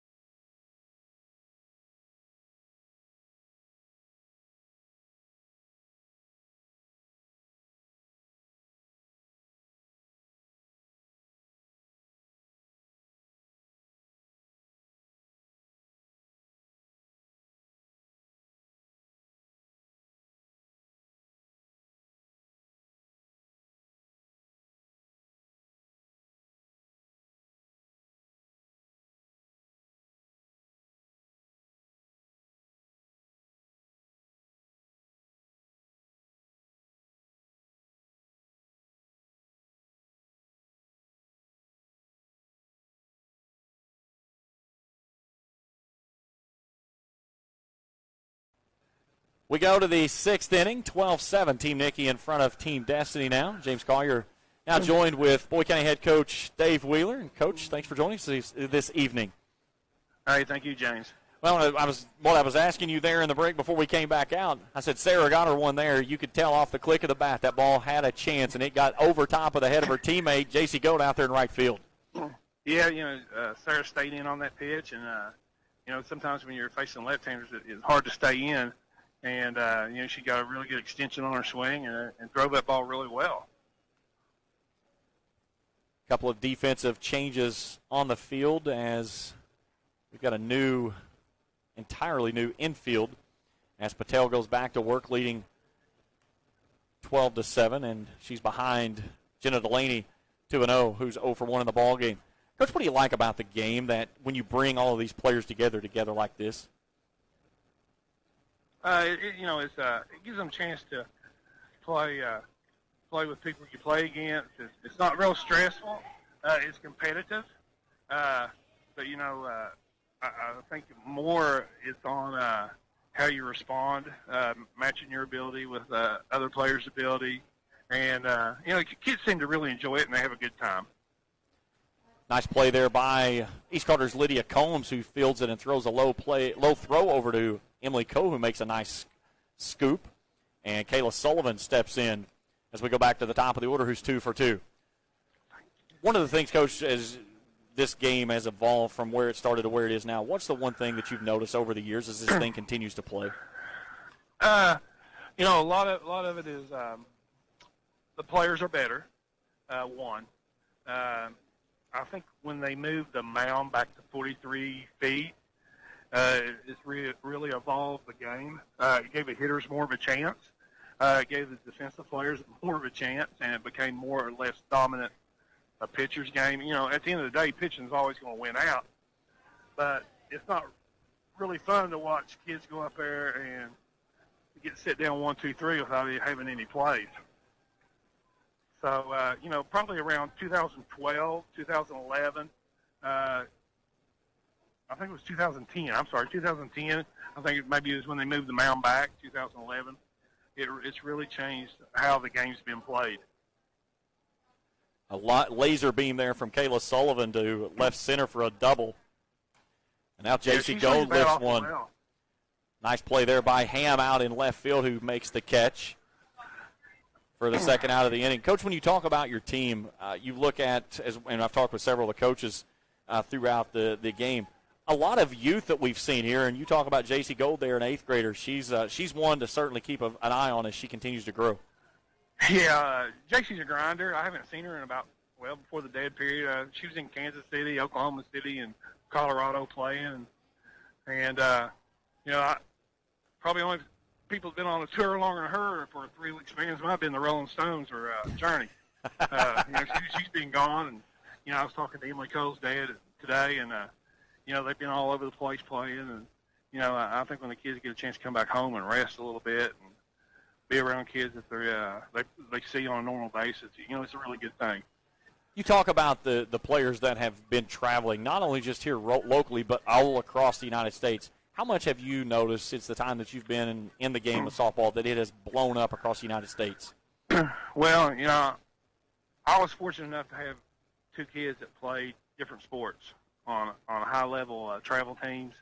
And, you know, I don't know if kids understand the sacrifices their parents make to give them the opportunity to put them in situations to be able to get better. And, you know, it's one thing playing locally, you know, like our region. You play for your school. But, you know, when you go out and you play a lot of travel ball and you go to these big tournaments, you're really playing against a lot of the best of the best. And that's where you get better. And, you know, if you look around here, I think there's 28 girls here today. I would say probably out of 28, I'd say probably 25 of them playing travel ball somewhere. And there's no bad travel ball. I mean, you know, they'll get 50, 60 games. Hey, that's a nice play right there, James. That way, go get it. You know, kids get 50, 60 games in the summer. Their skill set gets better, no matter what level of travel ball it is. So, you know, it's a really good thing. And, you know, and I really think it's caught baseball in a lot of ways. You know, you have your high-end baseball players, and, you know, you have high-end softball players, but it seems like there's more kids getting an opportunity to play in college than in the last 4 years than they were when it started out, and even after it had success, even. So, you know, that's a good thing also. Pritchard with a great diving catch there out of center field to end the inning as we go to the bottom of the sixth. Coach, hold on for us. I got to do a break. I'll catch you whenever we come right back, okay? All right. 12-7 as we go to the bottom of the sixth. We're back after this on the Coed Sports Network.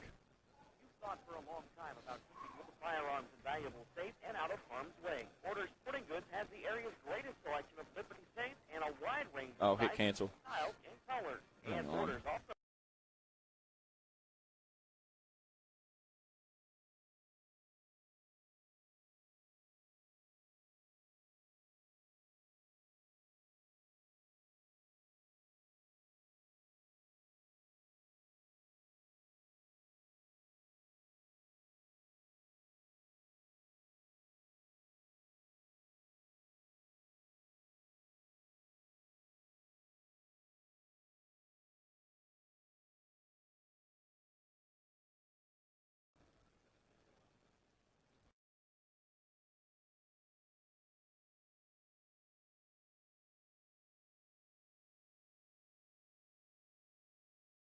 Well, 7.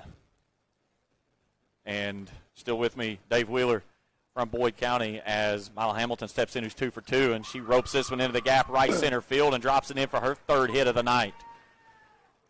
She's had a really good night tonight, James. Sprayed the ball all over the ballpark. Coach, what do you like when you see players that, again, you see that can go opposite directions like that? If they work with a pitch that's where the pitch is, not trying to do too much with it. You know, it's about making adjustments. And you do not have a lot of time to make an adjustment. You have to be able to recognize that.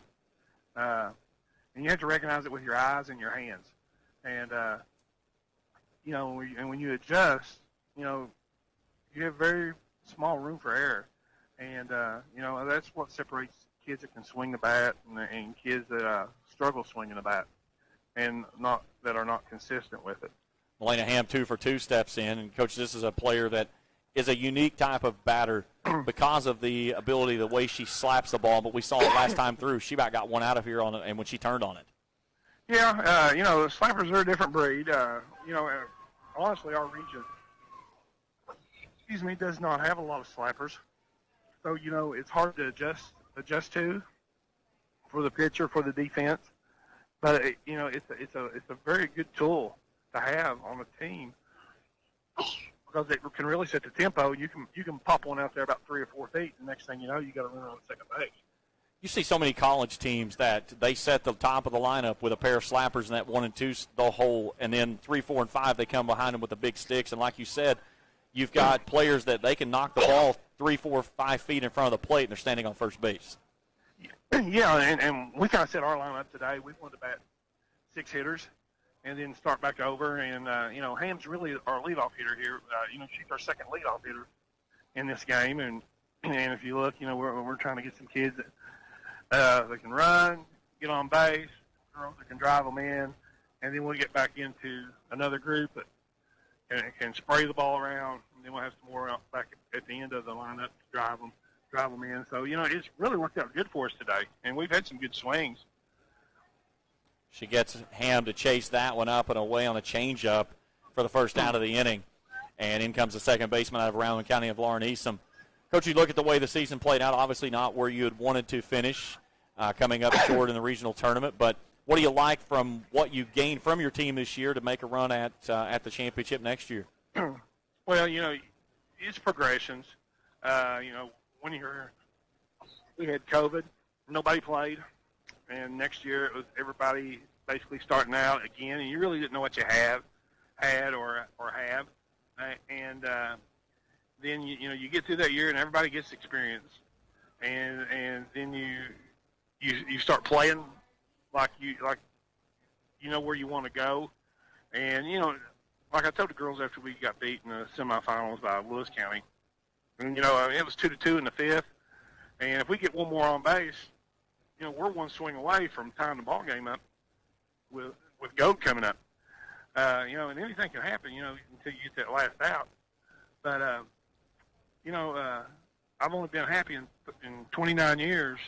At the end of the season, that was one time when I was coaching baseball at Boyd County, we won the state championship. The other 28 times I've coached, it's been heartache, because you got kids that are graduating and they're moving on, and when that season's over with, that team is no longer together. And we had a meeting today before I came over here today with the girls that returned. We're getting ready to do some fundraising stuff, and players were a year older. They're changing. Some of them are getting stronger. The roles will change. And you look around, the kids you've had in programs 4 or 5 years, they're not there no more. So, everybody goes through it. I was telling Chad, so we had an inning there earlier, and we were kicking it around and everything. I said, brother, everybody has them. You just haven't experienced it yet. But I said, you will. And just like we do, we have to make adjustments. And, we were laughing about it. But, there's a chance for all the coaches to come out. We get to hang out and cut up a little bit. And, we still want to win at the end of the day. But, if not, it's okay as long as the girls have a good time and they work hard and they seem to appreciate it. So that's really good. And Lewis County, hey, if you haven't been down here to the ballpark here at Lewis County, you're missing out. I mean, it's a top-notch ballpark. So it's got all the bells and whistles. The school system has done a great job of providing them a great facility. So Copley with a great catch on a frozen rope out in left field for the second out of the inning, and then Patel hit by a pitch. So the runners at first and third now with 2 out, and Ariana Adams 1 for 2 out of Fleming County steps in. She's 1 for 2, and probably the best ball she hit she got out on. Sullivan caught it short. She's got a really nice stroke. She stays through her swing. And she's a young kid. Coach, that's what I said. One of the things I'm on the roster this time through with the groups that we have, the 28 here playing tonight, we've got a 7th grader, we've got a handful of 8th graders. You got a lot of freshmen in this group too. It really says a lot for what's yet to come. As there's a ball squirted through the right side for a base hit, a 2-out RBI single by Adams for her second hit of the ball game, extends the lead to 13-7. But the youth in the 16th region is certainly there. Yeah. I like the Adams girl there. She just went off the field, and I really like her. I mean, she's up there to bruise the ball. She's not up there to get cheated. Takes really aggressive swings. She's got a bright future ahead of her. 17th hit of the ball game for Team Nikki, and in comes Kayla Lawrence, who's 0 for 2. This is a pitch that's just above the letters for a ball. 1-0. Coach, when you look at next season, and I'll ask you the same question I've asked the other coaches in front of you, is everybody playing rabbit to Lewis County and Emily Cole? No. I don't totally would say that. obviously, I think Lewis County is a favorite as long as Emily Cole's healthy. But, if Emily wasn't healthy, that changes the landscape real quick. And, let's don't forget, they were very fortunate to get to where they were at because Rowan County had them on the ropes, and I think they went 9 or 10 innings, and that game could have went either way too. And you got to make plays. You got to produce, and they produce, which is what you want a team to do. And the breaks just didn't go the right way for Rowan. That was a 10 innings. It was really rough for them. I felt for Rowan County because I went through 12 the year before with Lewis County, in the semis, and then we were in that game for 5 innings and still in it, but not. They were comfortable ahead, and so there's pressure there. There's going to be pressure them being the host for the regional tournament. They have a lot of seniors, but I think if you ask every coach in the region who's going to win it, and they probably say who they think will win it, but they're still going to show up and give it everything they got. That's a big thing. People like upsets. There's upsets in sports. I watched in 2001 when I was helping coach baseball at Boyd. We were facing Louisville Ballard, and they had a 20th first-round draft pick in the Major League Draft. And, we ended up beating them with a kid who ended up pitching at Alice Lloyd. So, I know there was 20 guys in our dugout who thought we were going to win, and probably a ton that didn't think we would. So, you got to play the game out. And Chad knows that, and Emily knows that. Their whole team knows that. And they really approach it the right way. They respect their opponents, and they come in and they do their work. And, your work just has to be a little bit better than their work at the end of the day. And I think that's what everybody in our region is striving at right now, is to get their work better than their work for that day. And it doesn't have to be the whole year. It has to be that day. So, I don't think nobody will concede anything. You just got to work harder. Aaron Patrick with a 2 RBI single to right pushes the lead to 16-7 as 4 more across the plate here in the home 6th inning for Team Destiny, and Carson Pritchard is quickly behind 0-2. Coach Wheeler, always a pleasure. Thanks for joining us here, and we'll talk to you very soon. Hey, thank you, James. So 1 ball and 2 strikes as Jada Irwin trying to get out of the inning.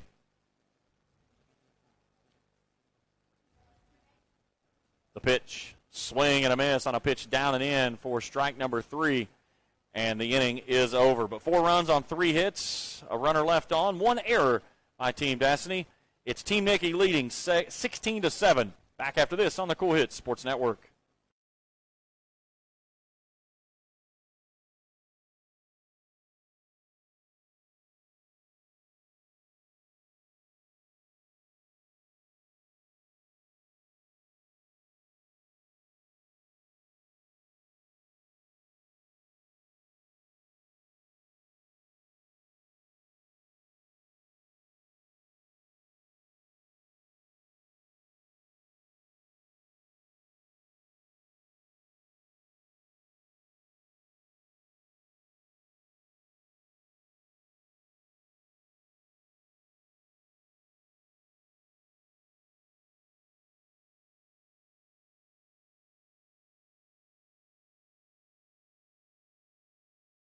Medical family, primary All right, is so all Baze.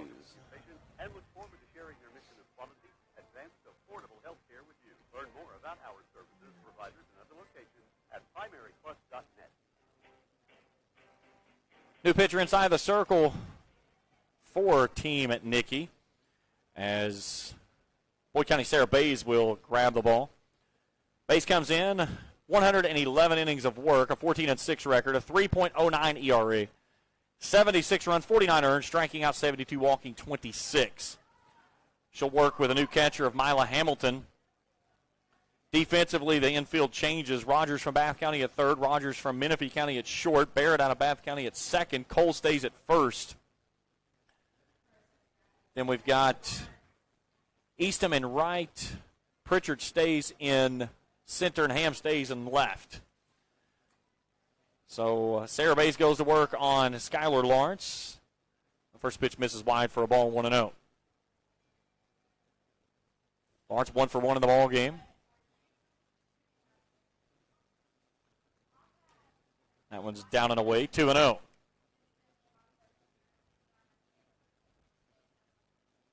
$16 runs after a 4-run fourth, 5-run fifth, and a 4-run sixth. Snapped a 7-7 tie. This one's right down the heart of the plate for a called strike, 2-1. 7 runs, 11 hits, 5 errors for Team Destiny. 16 runs, 18 hits, an error for Team Nikki.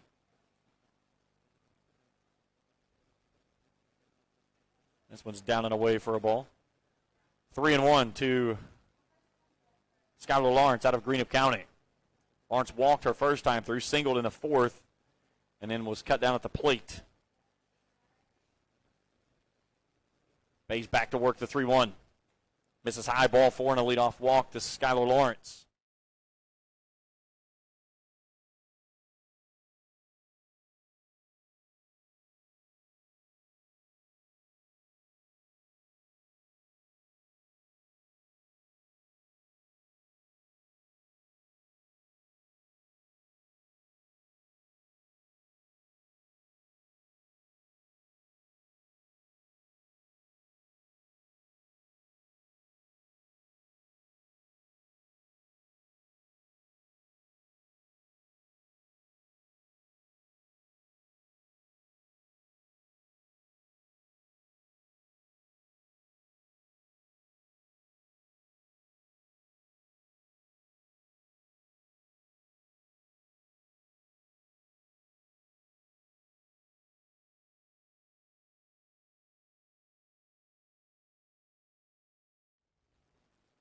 (16-7) here in the seventh. There's a ball chopped toward the second baseman, Barrett. She'll field and flip to Cole. One away as Lawrence will move to third on the ground out.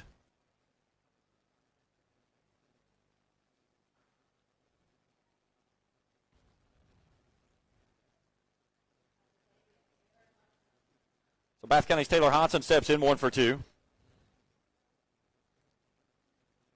Hodson struck out to end the first and then singled and scored in the fourth. And the pitch misses high for a ball.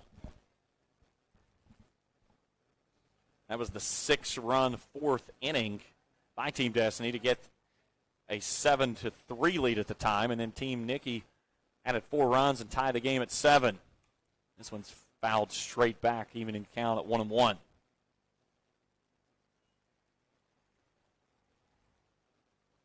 Major League Baseball All-Star Game tonight. We'll keep you abreast on scores from that one, as it should be about ready to get underway. They're probably still rolling commercials trying to get the first pitch going. It took 22 minutes last night to get the 8 o'clock scheduled start of the home run derby brought in. Here's a ball lifted to deep straightaway center field, now drifting into the gap. Pritchard makes the catch. The throw toward the plate is not in time. The sacrifice fly is complete. And that brings home Lawrence from third base and 2 down in the inning.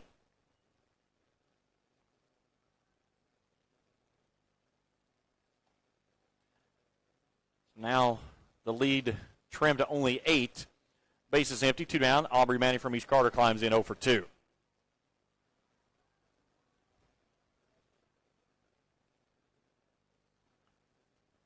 And the first pitch misses down and away for a ball, 1-0.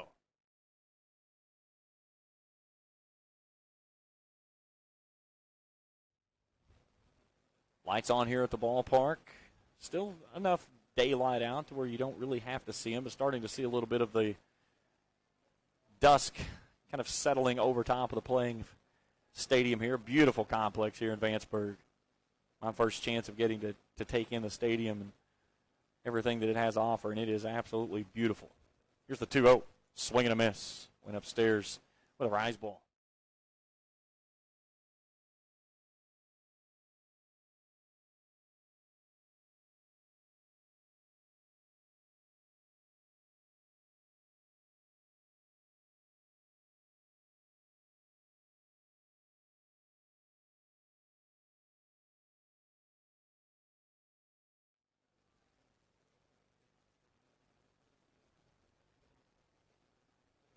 Only one home run in the ball game, and that's from the young lady inside the circle of Sarah Baze. Here's the 2-2.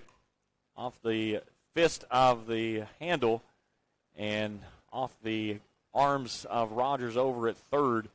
And a 2-out error puts Manning on here in the 7th.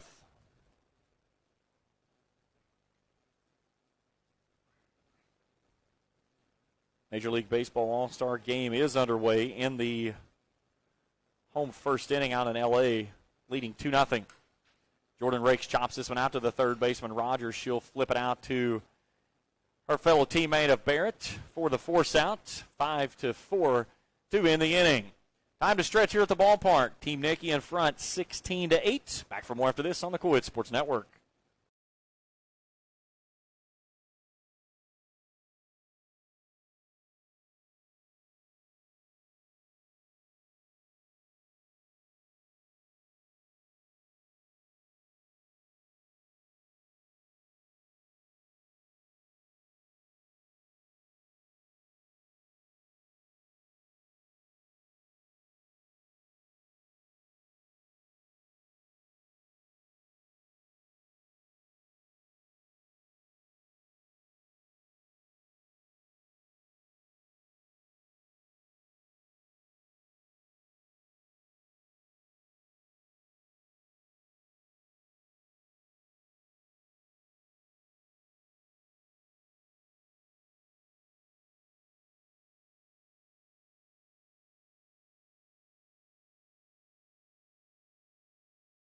Community. Smithfield Foods in Grayson. We go to the bottom of the 7th inning, and new pitcher taking over for Team Destiny as Graceland's Savannah Grubb will grab the ball and go to work. Grubb comes in, working 135 and a third innings, has a record of 9-10 and a 3 ERA. 130 runs given up, but only 58 of those earned. Struck out 86 and walked 21 on the season. Her battery mate will be Skyler Lawrence from Greenup County. Moving over to play third will be Boyd County's Alex Blanton. J.C. Gold goes back to shortstop. Out at second base is Hodson out of Bath County. Jada Irwin moves over to play first base. Jenna Delaney goes to right field. Sullivan is back in center. And Wills is out in left. Could you imagine scoring this in an actual game where you got to keep up with all these scoring changes? This would be an absolute disaster. I've been doing it, but it's not been fun. Change 9 positions in one inning. So the 14th batter and then the top of the order will start things off of Lydia Combs, who's 1 for 2 out of East Carter, and she looks at a pitch at the knees for a cold strike. Grab the right-hander back to work. Here's a ball chopped over to the third baseman Blanton. She'll field it on a one hop and throw a dart across to Irwin. One away. Nice play there by Blanton.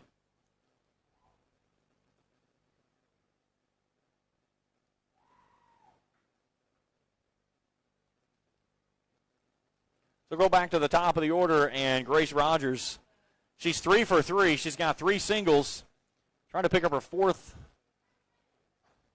as she picked up 2 hits from the right-hand side. Then she flipped around and went left-handed her last time through and slapped one over top of the second baseman's head into right field.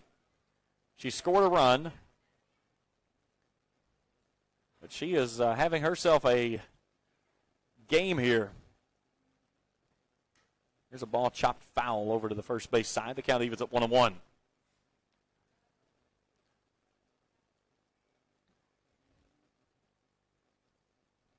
Looking at Rogers, an 8th grader, she batted nearly 600 on the season. She was .595. That's second best on the team behind Ariana Adams, 627. There's an Ephus pitch that she nearly snuck in there. Bugs Bunny, eat your heart out. And if you know that reference, then you probably have watched a little bit of Looney Tunes. If you're saying, what in the heck are you talking about? Go watch some Bugs Bunny. 2-1 pitch, swung on a miss. 2-2. That is one of the greatest cartoons ever.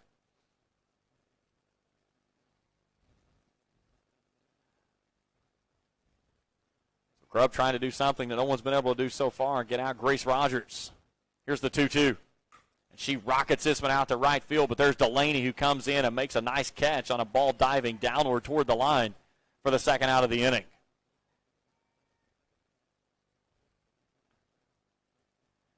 So with 2 away and the base is empty, Ashton Barrett out of Bath County steps in 0 for 3.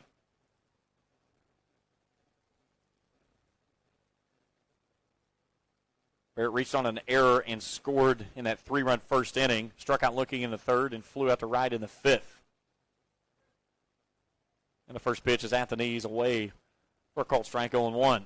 Grubb trying to do something that hasn't happened since the third inning. That's hold Team Nikki scoreless. She's 1 out away from doing so. Right-hander back to work. This one's out through the hole on the left side for a base hit. Blanton trying to get her glove out and on a quick ball there at the hot corner. But a 2-out single produces the 19th hit of the ball game for Team Nikki. And gives Ashton Barrett her first and brings in Emily Cole, who's 1 for 3. She blasted one off the fence out and left her last time through, then ended up only as a single because of how quickly it got off the facing of the fence. And it was Copley out of Elliott County out there that picked it up and made a quick throw in that held her at first base. She looks at a pitch down and away for a ball, 1-0.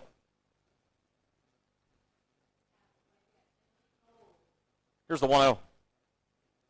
That one dives in there on an Ephus 1-1. That's not a changeup. That is almost a humpback camel. It's not Wednesday, so it can't be hump day. Yeah, that's old times slow pitch. Here's the 1-1. That was downstairs for a ball, 2-1. I like the way that she uses that pitch, though, and then comes back with a screwball. And it really makes the screwball have some late life as it gets to the plate.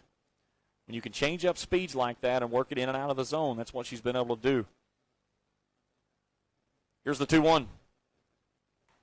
Here's a ball blistered over top of the third base dugout, and Emily Cole had that one sized up but not timed up, but she was well out in front of it as it goes foul and it goes to 2-2.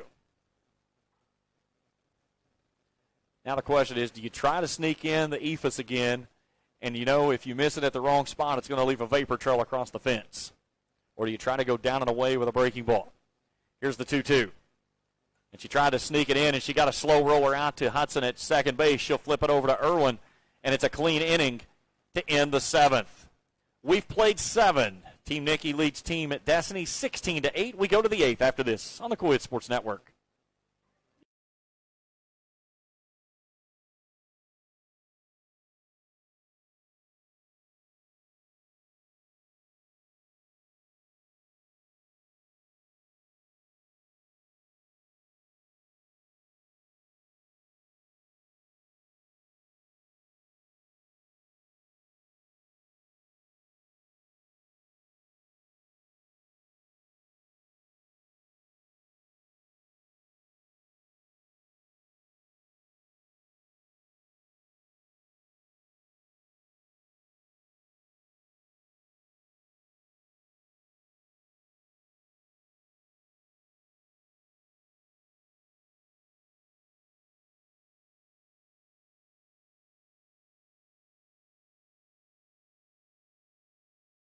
Clark's Pump and Shop.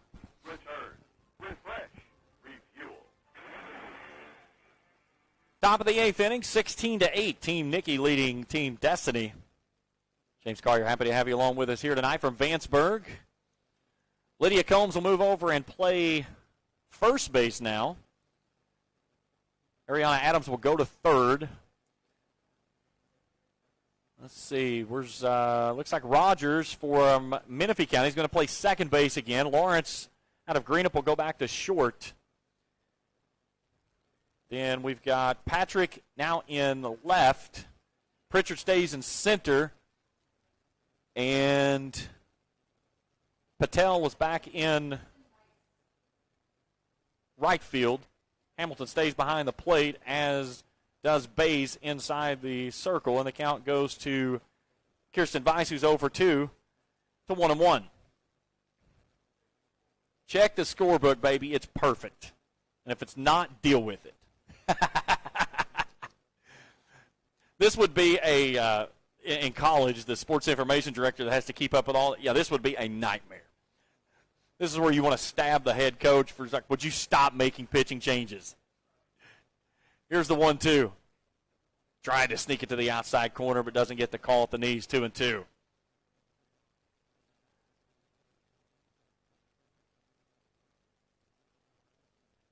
Baze back up on the rubber. Here's the 2-2. Little poked ball out to Rogers at second base. She'll flip it over to Combs. 1 away. Now, the one thing that I love about this format, though, is how they bat the lineup. They've got free substitutions. And the only thing that's set in the game when they start is they know that they're going to have 3 pitchers, and those 3 pitchers have 3 innings. Now, how you want to use that is up to you as a coach. But then after that, you can move anybody around. So Devana Grab steps in. There was one year, and I cannot remember which year it was. It was either the second or third year. We had a player that played, I think, almost every position on the field. Here's a ball blasted out of the gap in left center field by Grubb. She'll hustle up to first base and stop there with a very long single. Her first hit of the ball game. Let's see if we get a runner for the pitcher.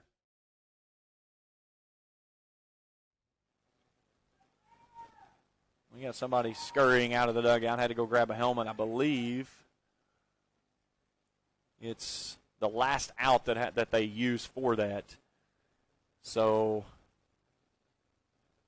that will be Hodson to come on to run. So Jada Irwin steps in, 1 for 2.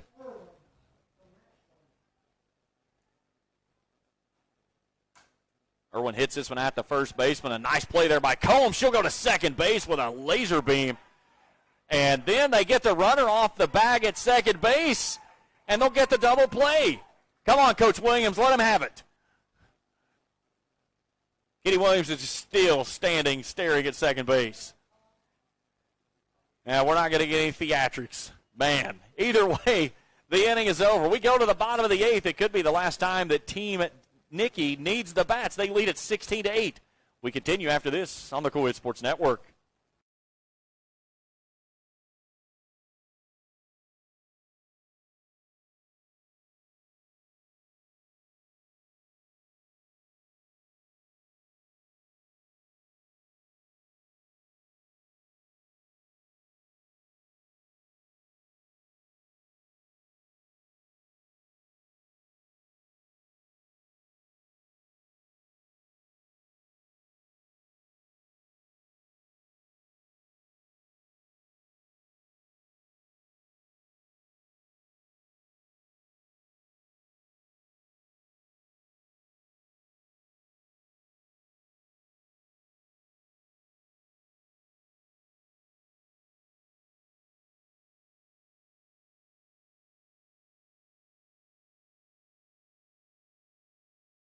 Way. Proud to be a part of the community. Smithfield Foods in Grayson. Bottom of the 8th inning, 16-8. Team Nicky doubling up Team Destiny. Could be the final time that the home team needs the bats here, as they'll go to work in the meat of their order. 4, 5, and 6. Sarah Baze from Boyd County will lead things off. The first pitch downstairs for a ball. Defensive alignment stays the same as it was last inning. Grubb putting a goose egg up against Team Destiny for the first time since the 3rd. She's behind quickly, 2-0. Sarah Baze 2 for 3. She yelled Yahtzee her last time through with a 2-run blast over right field. Our only long ball in the ball game thus far. Here's a 2-0 pitch. It's sent fouls down the third base side. 2-1. Baze, Rogers, and Hamilton. You've got a Bath County player bookended by 2 Boyd County hitters.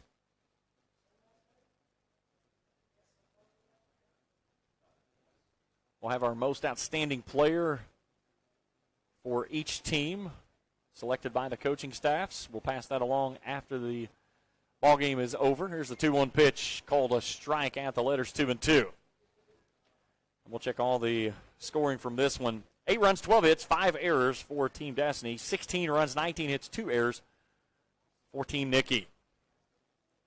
The 2-2.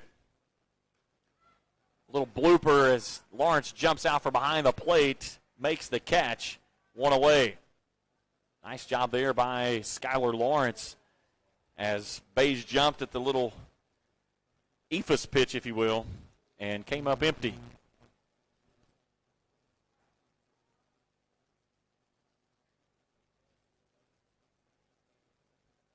So that brings in Ashley Rogers out of Bath County, who's 0 for 2.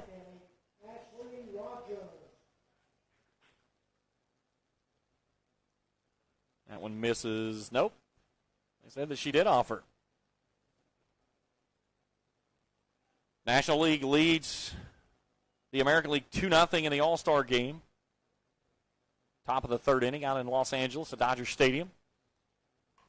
There's a ball poked down the line on the left field side, but foul. Will's giving a opportunity to get there and couldn't do so. And then Rogers goes to the turf after swinging.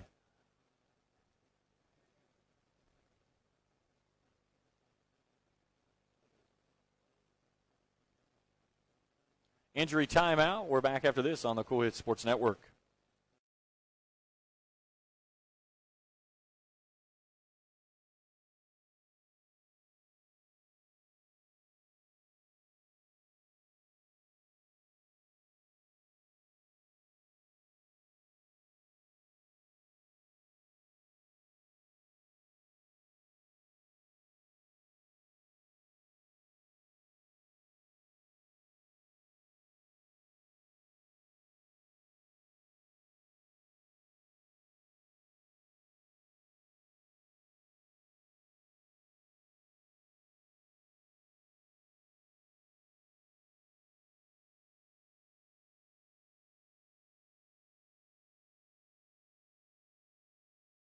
Just the way you see fit. You're the boss. So put your money to work at ACU. Think like you're the boss. And join Ashland Credit Union today, where they help make your money work for you. Insured by NCUA. Well, Ashley Rogers helped to her feet, but she is putting no weight on that right leg. She's being assisted over to the dugout. So now we have to determine what they're going to do from this point, and they're going to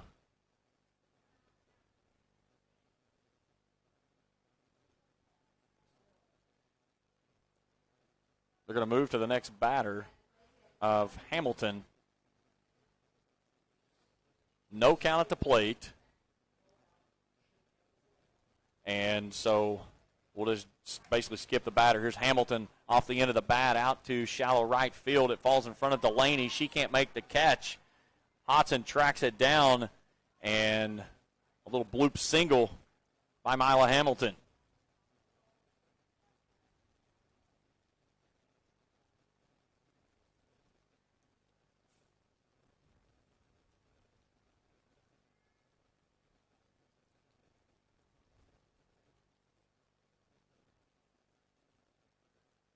So that brings in Mila Hamilton.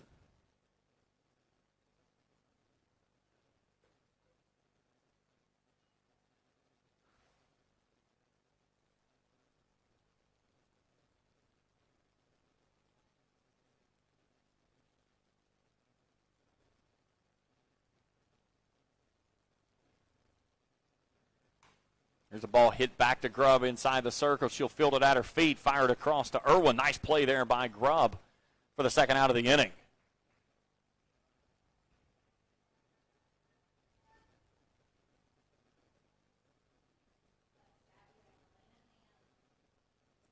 Now the runner over at third base, but 2 down in the inning, and Melena Ham steps in.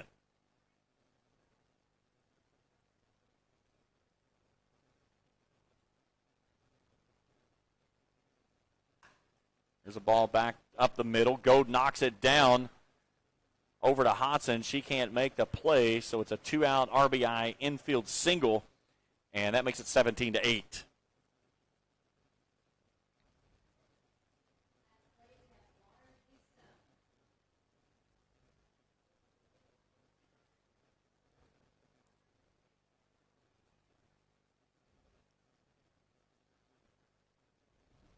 So now Audrey Patel comes in 0 for 2. This one's down and in for a ball. Patel 0 for 2 in the ball game. Reached on an error in the second, flew out in the fourth, and then was hit by a pitch and scored in the sixth. Here's a ball chopped out to Goad at shortstop. She'll field and throw across to Irwin to end the inning. Team Nicky gets one more run. They leave a runner aboard on 2 hits. We've played 8. They lead it 17-8 as we go to the 9th after this on the Cool Hits.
The game for the post-game show, 3-0.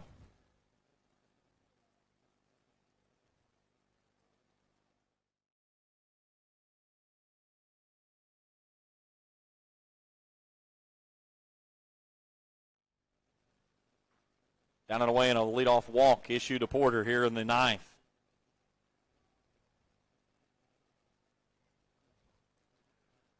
So it brings in Elliott County's Skyler Copley. Copley flew out to the pitcher in the 4th and struck out in the 5th to end the inning. We'll get a courtesy runner, actually a pitch runner, excuse me, as Wills will come on to run over at first base. Ashland's Jenna Delaney stands in the on-deck circle. Will go next. That one's at the knees. Here's the throw down to second base. Sliding in safely is Wills. Pitch was called a strike.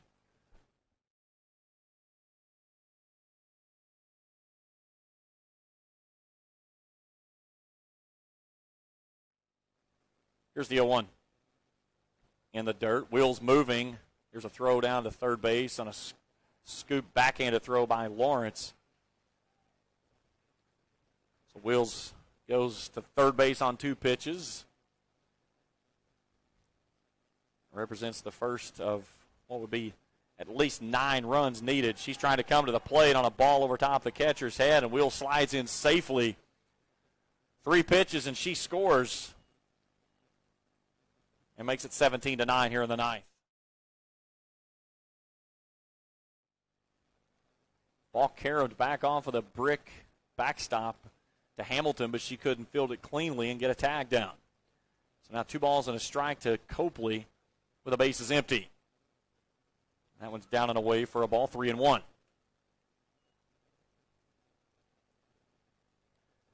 Baze very deliberate on her delivery. Every pitch, she takes the glove off, walks to the back of the circle, comes back into the circle, onto the rubber, and into the plate. Here's a ball over top of the second baseman's head into right field for a base hit. Copley's first base hit of the ball game, 13th hit on the night for Team Destiny. And that brings in Jenna Delaney, who's 0 for 2. Delaney struck out in the 4th, but reached on a drop strike 3 and came around to score. That was the first of 6 runs. Here's a ball over to the third baseman, Lawrence. She'll field it, go to second base. They'll try to turn 2, can't get so, but they'll get the lead runner of Copley out at second base for the first out. Nice play there by by Kayla Lawrence.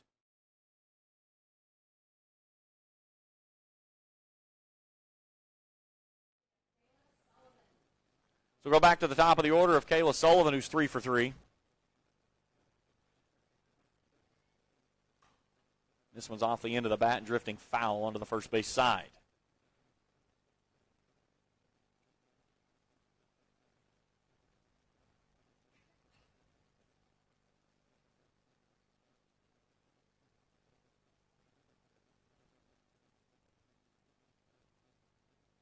The 0-1. Downstairs for a ball. Count evens at 1-1.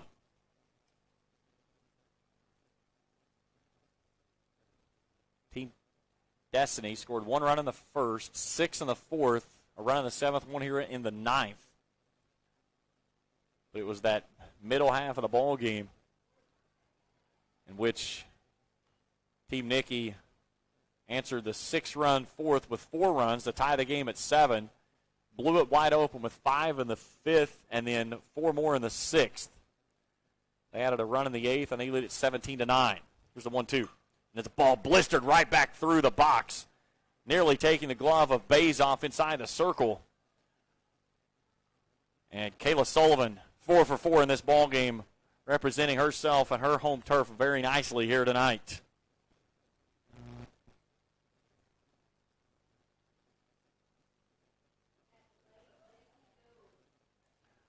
Now J.C. Goad, this is those fun matchups that you have. Teammates facing each other. Goad and Baze both from Boyd County. Goad 1 for 3. Pitch in the dirt, smothered by Hamilton, but that will allow both runners to move up. So Team Destiny not going quietly here in the visiting 9th. Goad singled and scored in the 4th, bookending a pair of flyouts in the 1st and the 6th. That one's upstairs for a ball, 2-0. Getting a chance to get into the meat of the order is Team Destiny as Blanton, Lawrence, and Wills hoping to get another chance to go through. Here's the 2-0. Little blooper headed out towards second base, but right there is Eastham. She'll make the catch for the second out of the inning, and both base runners have to stay put. And the strong aroma of popcorn just filled the press box for some reason. Did somebody just bring popcorn in here? They should have. Maybe they're closing out the concession stand. Man, it was like right in front of our nose here. So Alex Blanton will go to work against her teammate of Sarah Baze, and she looks at a pitch at the letters for a called strike. Blanton 1 for 3. Singled and scored in that 6-run 4th inning. 2 down, runners at second and third. Here's a ball slowly rolled back to Baze inside the circle. She'll field and throw. A low throw to Cole that she can't field it out of her glove. And both runners will come around to score, and it's 17-11.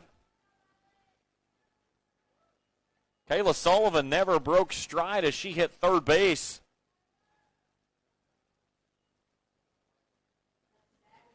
So Blanton trying to keep things interesting. 3 runs across here. The lead's down to 6, and Skyler Lawrence to the plate now as she sends this one on a slow roller out to Barrett.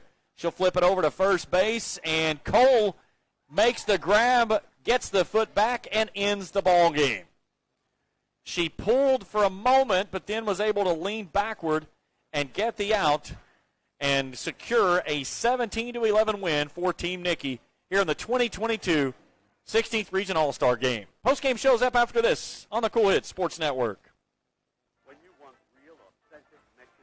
All right, so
Thought for a long time about keeping your firearms and valuables safe and out of harm's way. Borders Sporting Goods has the area's greatest selection of Liberty safes and a wide range of sizes, styles, and colors. And Borders also has the Tri-State's best and most complete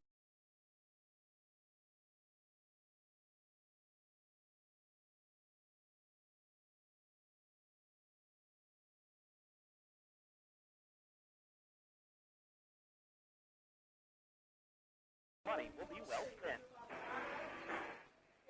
final here tonight in the 16th Region Softball All-Star Game, 17-11. Team Nikki defeats Team Destiny in an offensive slugfest that started off as a defensive stalwart through the first 3 innings, and then the bats came alive in the 4th inning. Team Destiny played at 6. Team Nikki added 4. We were tied at 7.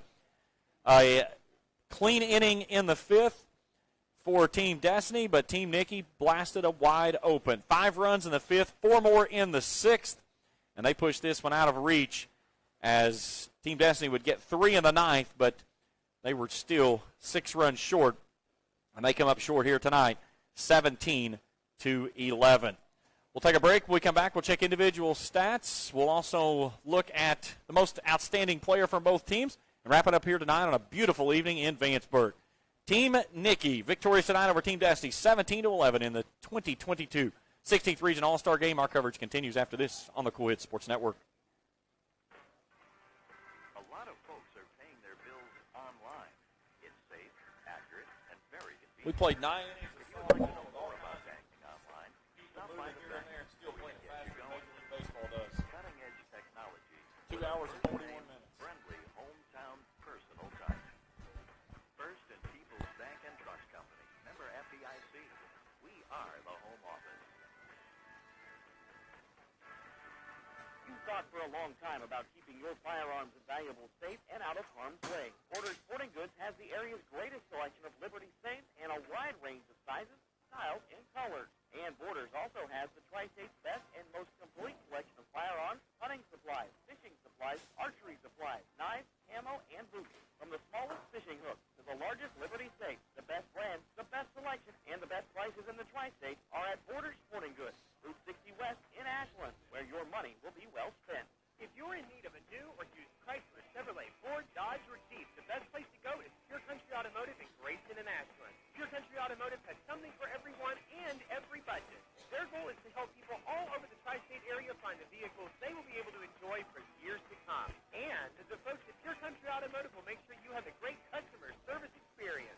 New or used, you'll find what you need at Pure Country Automotive, C.W. Stevens Boulevard in Grayson and US 60 in Ashland. When you want real, authentic Mexican menu items, you want Reyes Hermanos. I got one more break after this one. Substitute. None compares. Fajitas, tacos, burritos, Huh? Menu, dessert, and your pleasing selection.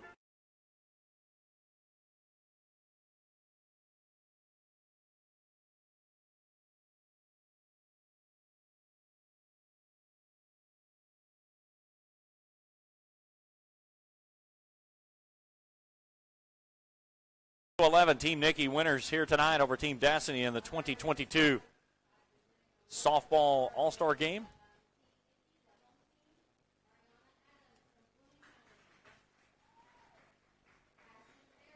So they're announcing the winning team, presenting them with their medals.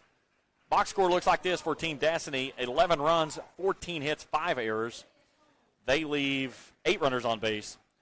For Team Nikki, 17 runs, 21 hits, 3 errors. They left 9 runners on base. We saw 4 doubles in the ball game. Mila Hamilton, Lauren Eastham, and Milana Ham,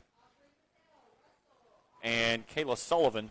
And the lone home run that came from Sarah Baze. And she blasted a 2-run blast over right field back in the 4-run 6th inning. Pitching looks like this. The starters: Emily Coe goes 3 innings, 2 hits, 1 run. It was earned. Struck out 5 and walked a batter. Kirsten Weiss goes 3 innings, 7 hits, 3 runs. None of those were earned. Strikes out 2, does not walk a batter.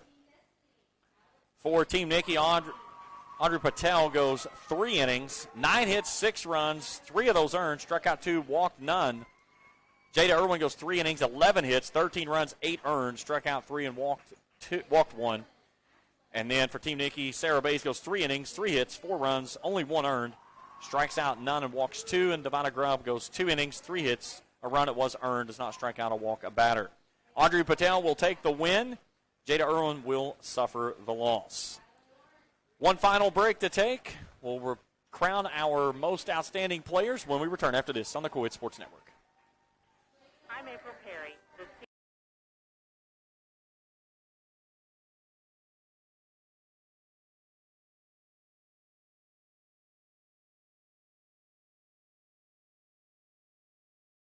For remodeling your kitchen, Kentucky Farmers Bank is the better bank for all your needs. I would say right there is the 2 players.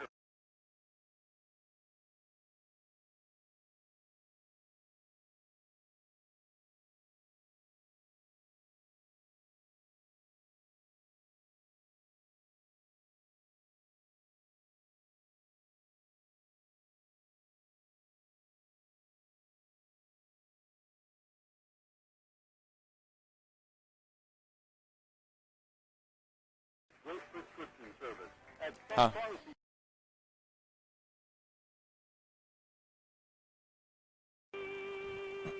Primary plus Rakes.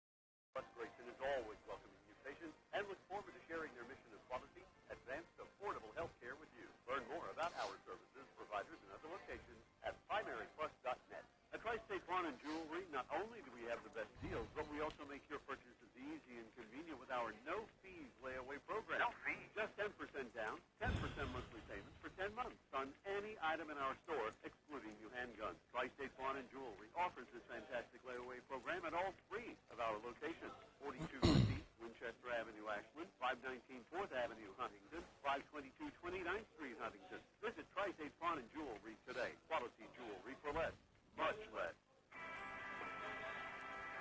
Back here in the post-game show, the most outstanding players have been announced for both teams. For the winning team, Team Nikki, it's Mila Hamilton. She goes 4 for 4, drives in a run, scores 3 runs. She had a double in that performance. For Team Destiny, it's the hometown kid of Kayla Sullivan. 4 for 4, scores 3 runs, drives in a run. She also doubled. It was the only extra base hit for her team. Let's take a look at some numbers for this one. Sullivan, Wills and Wills were the only 2 with multi-hit games for Team Destiny. For Team Nikki, Grace Rogers from Menifee County, Sarah Baze from Boyd County, Hamilton, Mila Ham from Rowan County, Lauren Eastham from Rowan County, Ariana Adams from Fleming County and Aaron Patrick from Ashland had multi-hit games. 21 total hits tonight for the victorious Team Nicky as we wrap up our coverage here tonight in this one. Again, your final box score, Team Destiny, 11 hits, 14 runs, 5 errors. They leave 8 runners on base. For Team Nicky, 17 runs, 21 hits, 3 errors. They leave 9 runners on base. Your winning pitcher, Audrey Patel. Losing pitcher is Jada Irwin. Your most outstanding players, Mila Hamilton from Boyd County, Kayla Sullivan from Lewis County. Big thanks to MJ McKay tonight for taking care of all the video things from our side tonight. And again, you can watch this on replay on our Facebook page as well as on YouTube, facebook.com/CoolHits1057. And, of course, Dwayne Elliott back at Mission Control taking care of things there on the audio side of things. And, of course, all the great folks here at Lewis County High School. An absolutely beautiful facility, top-notch with everything, except for air conditioning or ventilation at least. But either way, that'll do it for us here tonight. 2 hours and 41 minutes it took us to play this one. Figure that one out, Major League Baseball. We played 9 innings quicker than what you can. And it was a beautiful ball game. 17-11. Team Nicky defeats Team Destiny here in the 2022 16th Region Softball All-Star Game. Wednesday night at Raceland, we'll have the Baseball All-Star Game. 7 o'clock first pitch will be on the air at 6:40 from Raceland Worthington High School. I'll have the call for that one. For MJ McKay and Dwayne Elliott, all the great folks here at Lewis County High School and all the folks that made this game possible, I'm James Collier saying good night as Team Nicky knocks off Team Destiny 17-11. Good night, everyone.